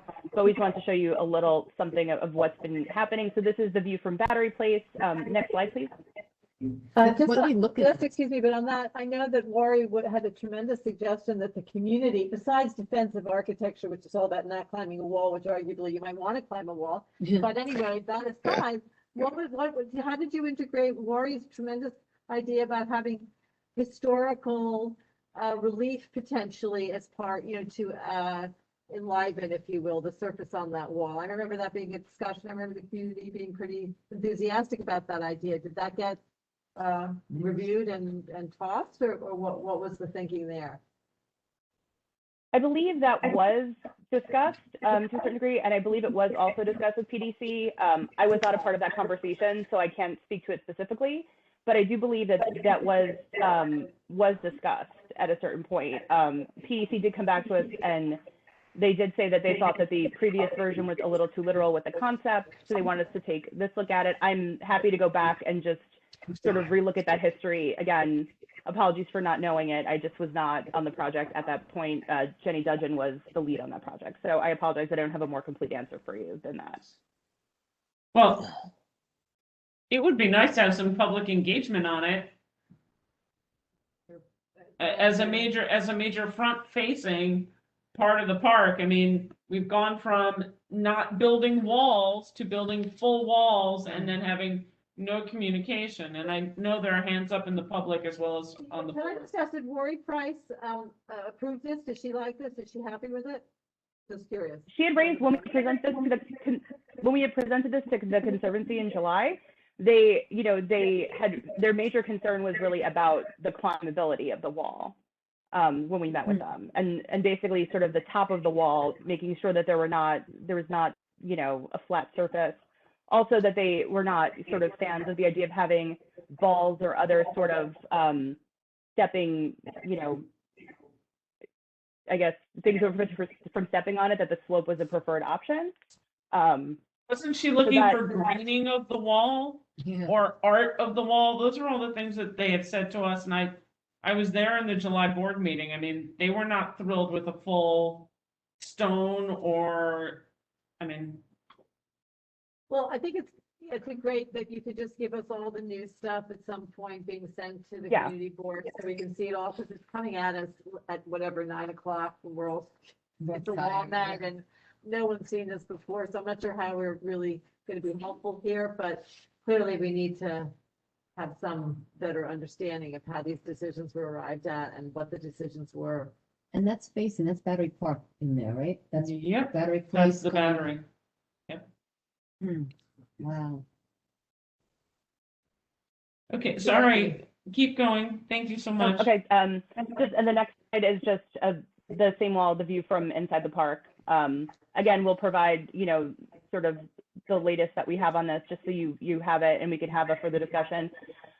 Moving to the next slide to talk about the Northwest project, which we had our meeting about 2 weeks ago at this point.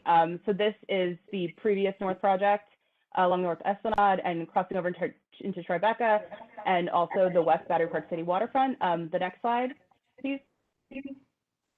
These are the preliminary study areas that we're looking at. These may be further developed as time goes on, but we're sort of, instead of looking at it as just one big thing, we're looking at sort of the sum of its parts, and that each area has a unique character and is used differently by different users, different residents, people who work in the area. So we want to make sure that we're looking at each of them individually. Again, these may be, you know, as time goes on, these may become smaller areas as well, as, you know, subsets of these areas. And just some, next slide, please. And just some milestones. So we had our kickoff for this project in June. The project definition, which are the technical requirements that will help aid the progressive design builder in developing the design, are underway. I already said we had our public meeting on August 4th. We expect an RFQ issuance in the late summer. This will be for a wider array of teams who would bid eventually on the RFP, which will be issued in the winter, to do the design and construction of the project. We anticipate that we'll have another public meeting to talk about the project definition and get community feedback on that later this year, with a contractor selection in early 2022. Between now and later this year, we're going to be having meetings with local stakeholders, and we're in the process of, you know, sort of developing how that will work, how, you know, what that engagement is going to look like. And we're going to be bringing that back to the board. And obviously we're going to be working with you on this project as well, as we have on our other resiliency projects, and welcome your feedback. As Nick said, it's a mile, 1.3 miles of project. So it's much larger than what we've undertaken before. So we're looking for, you know, a robust engagement process, you know, feedback from all the stakeholders here, you know, residents, building managers, commercial property owners, everyone. So we look forward to working with you in the future on that project as well. Just one of the things going forward, first of all, you say the RFQ is issued in the late summer. We're in the late summer. So is the RFQ out? No, it's going to be going out. No, it's not going. The RFQ hasn't gone out yet. It's going to be going out in the next few weeks. Yeah. Okay. Well, I guess we'll see that and better understand the scope of the work and what you're asking for. But one thing that I would ask is, I noticed that when you first showed us the Northwest Battery Park City, there was a great deal of detail, a lot of really helpful plans and elevations and perspectives.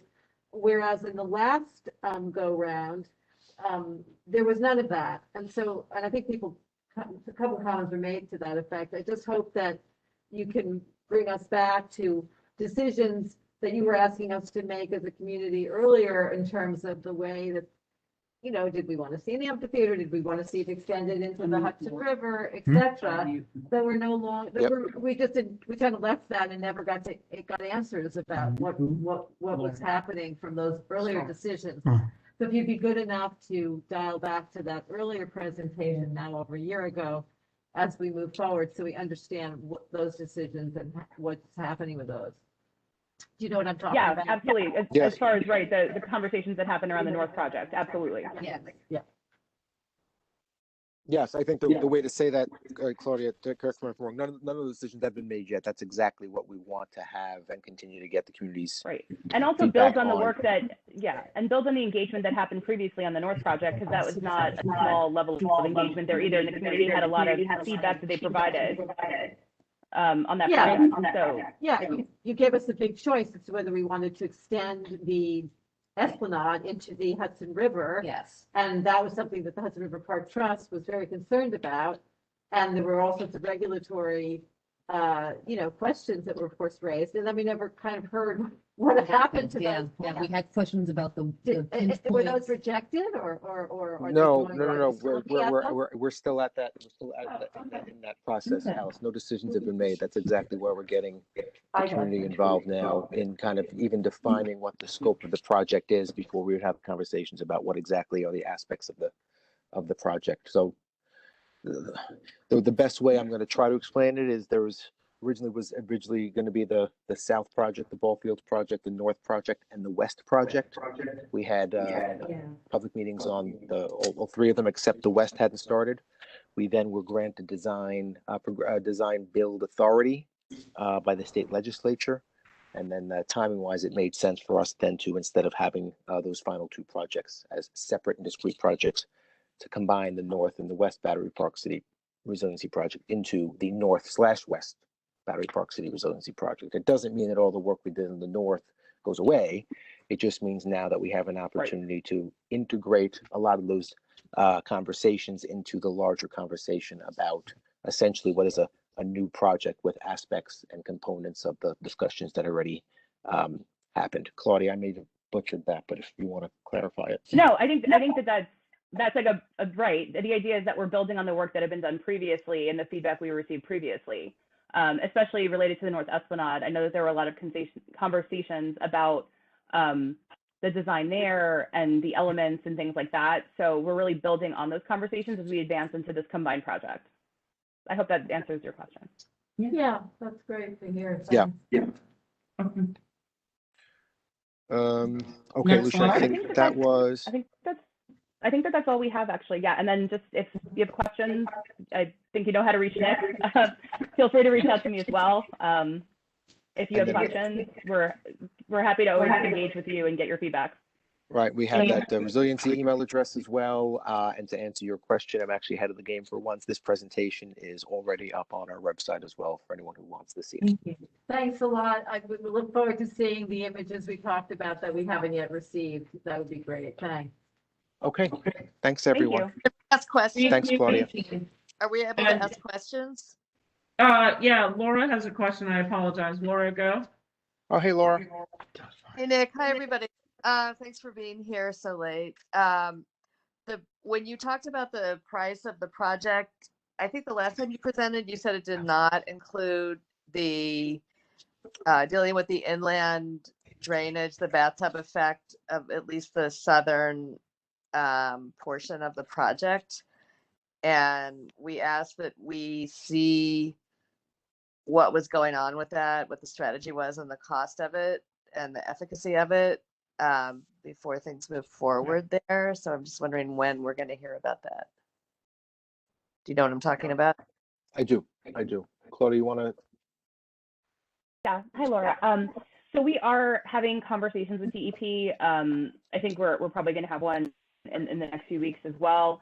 So we're hoping to be able to come back to the board once we come to resolution with them about the drainage solutions, that you guys are aware of, how we're moving forward with this. We know it's been a big issue and an important one, obviously, when you're building a project like this, that you're addressing interior drainage on the dry side and you're not causing more of an issue.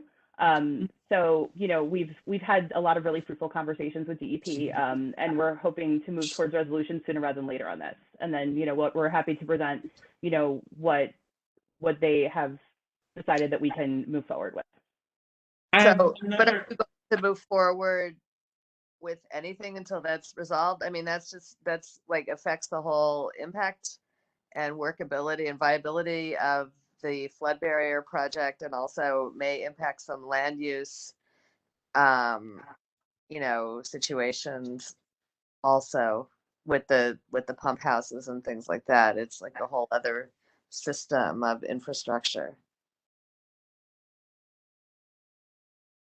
Yeah, I think that's right. I think that the questions about interior drainage certainly need to be resolved before the kind of project starts, but the construction, I should say, of the project. But I believe the construction on the south isn't intended to start, I think, Claudia, until what is that, the earliest, maybe next spring, perhaps?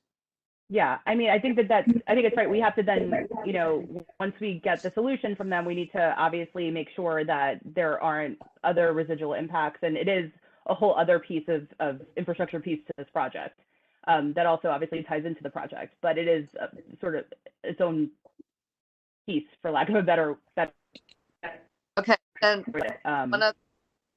okay, thank you. Yeah, so I just that's helpful. And then also with the West project, given that the buildings are already at a fairly high elevation compared to the rest of Lower Manhattan, I'm wondering if you guys are going to do a cost benefit analysis of at least protecting the western portion of Battery Park City, like what it's going to cost to do whatever intervention on the west, that whole western edge, versus what it's really protecting.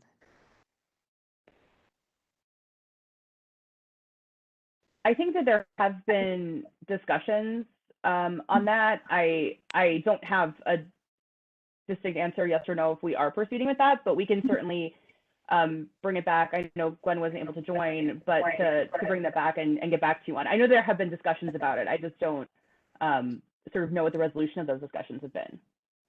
I mean, I think that would be something that the public would want to see. I would certainly want to see it. Anyway, those are my questions. Thank you so much. Thank you, Laura. Todd Fine has a question. Okay, now let him ask, then I got one. Todd, you're unmuted. Yes. Oh, hey, Todd.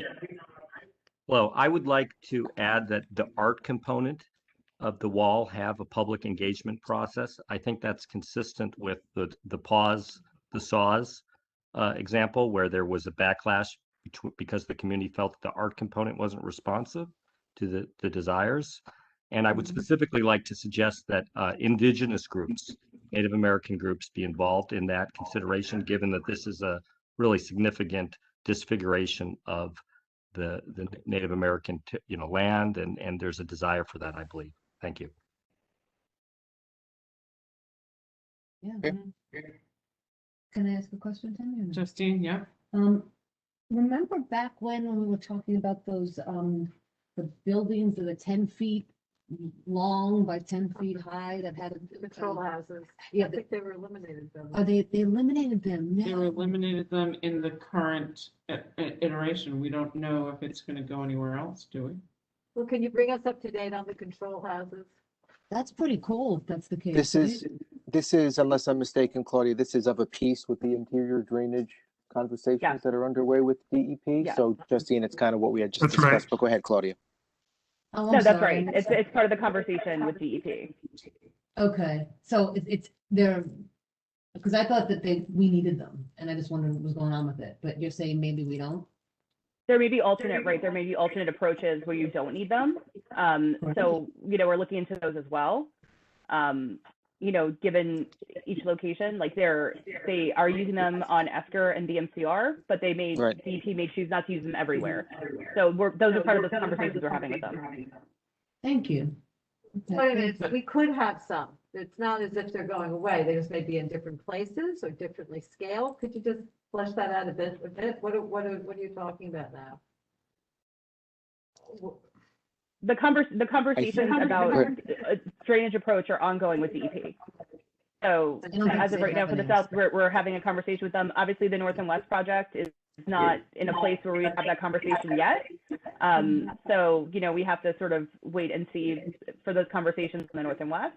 But on the South, we're looking at a bunch of different options in addition to interceptor gates as of right now. So hopefully, again, like I said, we're continuing to have those conversations pretty frequently with DEP. So hopefully we'll have a resolution sooner rather than later.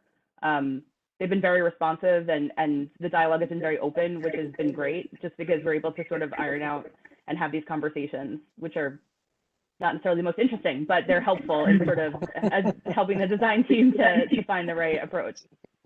Well, does that part have to have been decided before you go to PDC or not at all? The drainage solution? Yeah. Yeah. No, it does not. And would you have to go back to PDC for those conversations for wherever they end up to be? As far as if we had the IGB buildings, you mean, Tammy? Yeah. Are you talking about the IGB buildings specifically? Yep. I think it would depend on the siting of them. Right. But we may, if they're on a public street, on a DOT-owned street, we would have to go to them and have that conversation for sure. And we'd also have to go through whatever land use process we would need to go through in order to site them. So And if they're cited in parkland, do you have to do parkland alienation? I'm not an attorney, but I think we would have to look at it for sure, but I couldn't say for certain. All right, thank you very, very, very much. We look forward to you coming back with all the answers. If you have slides and answers prior to the September EPC meeting and can send them along before you go to PDC so we can share them with the community to get feedback, that would be extremely helpful. Sure, yeah, I mean, whatever we can send in advance, we most certainly will. Awesome. Thank you very, very, very much. Thank you. Thank you so much for your patience, Claudia and Nick, No hanging problem. in. Not a problem. Have a great night. Yeah, this was Have a great long. night. Enjoy the rest of your summer. Thank You you, too. guys. Really appreciate it. We'll be Thank back you. to you soon, as always. Thank you. Thanks, Thank you, Lucian, Tammy, Alice, Yes. Justine, the whole Um, team. Thank you. Okay, we're not done here. We have two things, exactly. We're gonna go super quick. One, I'm gonna say, did everybody get their email from Lucian with the equity suggestions and links? Excellent. Perfect. Good Take a look job. at your Good job. links, Thank start doing your research, You're bring welcome. it into Very welcome. committees. Again, it's sharing it with your committee members, having discussions September, October. You come back to me before the end of the year so we can flesh things out. So wait, we can talk offline, but I don't understand what you're saying to do. So, Sorry. Do you understand? No. So- Thank you. But it was me being It's exhausted. about developing a list of questions that you ask in every committee that are equity-based, and that goes with all kinds of equity. You know, how does it affect those with mobility issues? How does it socioeconomically affect people? What are you looking at? Is this something that, like, when we talk about large construction projects, the questions have always been, are they, you know, are they looking to hire local? Are they looking to hire women, Black-owned businesses? Those kinds of things. What are they doing to outreach to communities of color, communities who are disenfranchised, communities who are special needs for whatever reasons those may be? What income bands would create diversity and opportunity, you know? Would be As if they listen, sorry, that not as a comment of what you're talking about, but as if we they listen. need to We have to ask yeah. the questions. Yeah. You Well, that don't makes get sense. anywhere unless you ask the That makes questions. sense, that makes sense, but yeah. Okay. And then budget, September is brutal, and I'm sorry, because it's a busy, busy month, but Can I do something? Sure. When it comes to physical disability and that movement, one of the big terms, equity is whatever people no, want to make it's it. access. But one of the real terms, actually, it's not just access, it's inclusion, because a lot of us are not included. Right. And the fact that, which sometimes is why you need an affirmative action to make sure they are included. Yeah. But a lot of times they say, well, I put a curb cut in.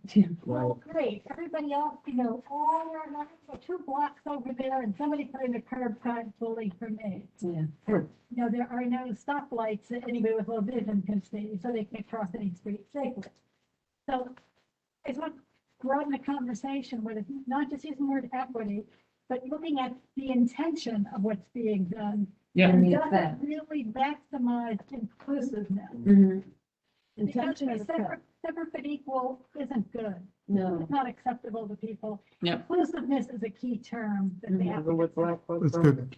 Yeah, right? Well, yeah, Amen. to that, when you have, sometimes people have the best of intentions, but that's the thing about unconscious and subconscious biases. To have people to determine what they're unconscious to is.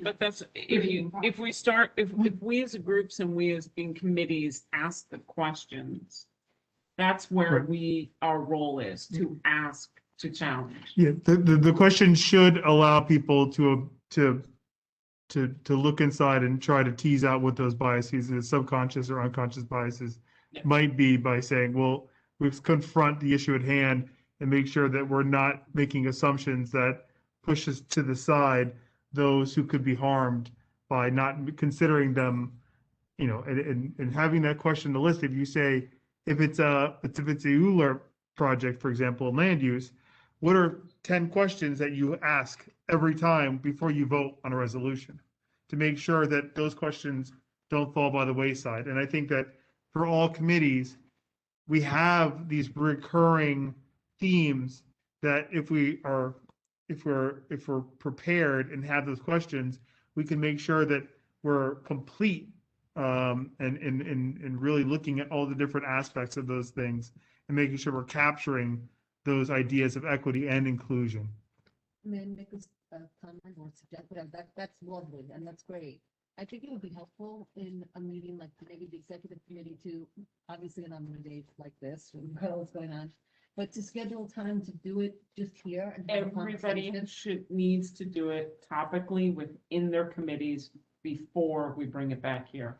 And that was the goal, because you are experts in your committees and you have a diversity in your committees and you need to ask the questions. So in transportation, Betty can work with the transportation people. Mariama can work with licensing and quality of life with Pat, and environmental, that you're doing it topically, because that's how we deal with the agencies. And so we have discussion, because what you're gonna ask for DOT is not the same for what you're asking for the BPCA. Conceptually, the goals are the same. Right, But no, the questions are questions that you ask to get to the goals that we want That makes are sense. different, which is why it's not about executive. It's about every committee defining it within the committees to get the questions asked daily. And then it would be really great if when we brought it back to executive, we could have somebody that does that work, that, you know, is going to. I mean, an expert. Yeah. Yeah, even if we brought back somebody like Elle, you know, who does that for a government agency, so it's free for them to come, you know, non-binary, person of color, and, you know, qualified in this area, just to make sure that we don't leave anything. We're trying to work with the borough president's office on this as well. Which is good. Other boards have done many different things. Mm-hmm. In my perspective as chair, I want it done in every single committee. That makes sense. Not pushing Yeah. back on that. But so I'm we're saying trying more. to get from both ends to meet, to get the max to cover the most. I guess that's the best way. I guess. Let Lucian go for budget, because it's an important aspect. This is actually how we function. Yeah. At the end of the day, how we get stuff on is that. Okay, so super important. This is arguably one of the most important jobs of the community boards in New York City, is analyzing the city budget and making recommendations to the city, to the OMB, to the agencies on where priorities are and how the city should spend its money within our geographic area. And to a couple twists and turns a little bit outside, depending on continuity. But we have this discussion every year. It is one of those endless things that we have to keep repeating. And every year, I think we do a little bit better. And we're going to try to organize the information a little bit better every year. I'm not going to go through the whole song and dance because I can send you an email. You know, it's one of those, like, this meeting could be an email things. So, but I'm going to go over like the top line stuff for you all. Okay. I have a website, budget.mcb1.nyc. It's like the live site, just sub in budget for live. It'll take you to a place where you can make recommendations of what capital or operating budget items you think that we should add into the consideration that weren't there last time. I have the whole list of what we voted on last time up there for you to look at. Please go through. You can filter it and sort it. It's all there. Pretty cool stuff. As you add things in, you'll see what ideas other people had when you submit the form and when other people submit the form. What we need to do over the next 2 months is every committee should go over the stuff that's related to their committee and decide what they can discard and what they want to add. Because every year the city gets a little tighter on how many priorities we can put in. We can't prioritize everything. We all want everything, but at some point the city's gonna say something's got to go. And I'm gonna get the information from OMB this year about how many priorities we can have in capital and operating. And it may be a little, we may need to triage a little bit here. But that's why I want all the committees to take a look at it, because if we don't have those conversations in committee, they're all going to go to executive, and we're going to have one of those, everyone's tired and nobody wants to think about this really for a long time. And we're going to end up going, and I don't want to do that. I don't want to do that. So we have borough budget consultations coming up. The district managers all put a lot of work into putting questions for the agencies to answer. I will ask the committee chairs to consider attending consultations relevant to their interests, to observe, not to interact. Many of you have gone. Really hard. Yeah, and the DMs will shoot me into the sun if any of my chairs talk during these meetings. When are those meetings? They're in September. Yeah, yeah. I'll let you know. I'll send the calendar out. So with that, expect an email from me. We're gonna do a great job this year. We always do a great job. Huh? What comes out of those meetings? You just learn about how the agencies are budgeting, what programs are expanding, what programs are being dropped. It really just gives you a really good view into how the city budget works. You'll get a better idea of what their funding streams are, what the breakdown is, federal and state. You know, some agencies are funded almost entirely by the federal government. And it's very eye-opening. Is it something we're supposed to go to? No, you don't have to go to it. Is it something we're invited to go to? It's something that it's open. It's open to observe if you're in the like a leadership of something that's germane to. I would say. However, if there's nobody claiming it from our board and you're interested in it, I'm happy to put you on it. And I am hoping it'll all be on Zoom. It's all on Microsoft Teams because OMB is a Microsoft Teams shop. That work amid the transition impact? All new officials. Yeah. December 31st. Yeah, but the budgets are negotiated. So what they'll do is they'll say, well, fiscal year 22, that budget's passed, and this is how it's different from 21. And then they'll say, this is what we'd like to do in 23. And it doesn't, like if the next mayor says, hey, I want a rocket, I want like a space station, like of course all bets are off, but like this whole ferry thing or something like that, it's like a whole new category. But the agencies do forecast what they want to do in 23. And that's what we're commenting on is 23. I'm sorry? Well, their budget is part of the overall budget that's negotiated and they get the handshake and then the yeah, except the city council doesn't respond to the borough budget consultations. Only mayoral agencies are essentially interrogated by the district managers about fiscal year 22 and 23.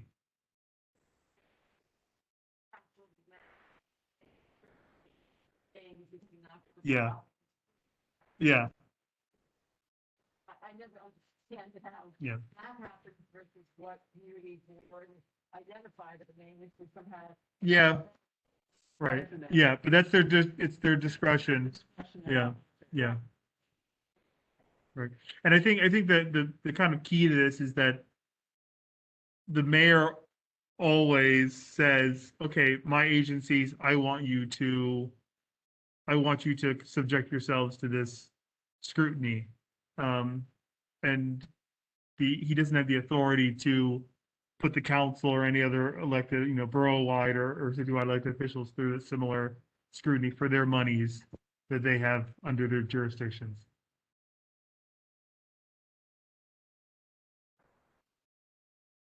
Yeah, yeah, it's big, it's big.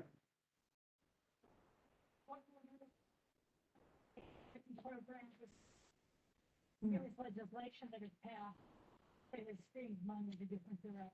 They're actually very interesting meetings. But they'll go through all of that too. Yeah. And housing, I think housing is also something that many of you will be very interested in, because, HPD really breaks it down, and they'll break down their subsidies, they break down their programs, their goals, their metrics, and where they're getting all these funds for. And that's, I think, consider who wants to go for that delegation, but I think there's a lot to learn that will be helpful in the conversation around 5 World Trade Center. By the Zoom, we can also vote. Yeah, I mean, OMB is they're not gonna let a big party come in, but yeah. But even by Zoom. Okay, Can we I would like to adjourn. If you have more questions for Lucian, the good news is he's here all the time. I work for you. Thank you, everybody. Okay, bye, everyone. Good night, night. everybody. Which is why the slide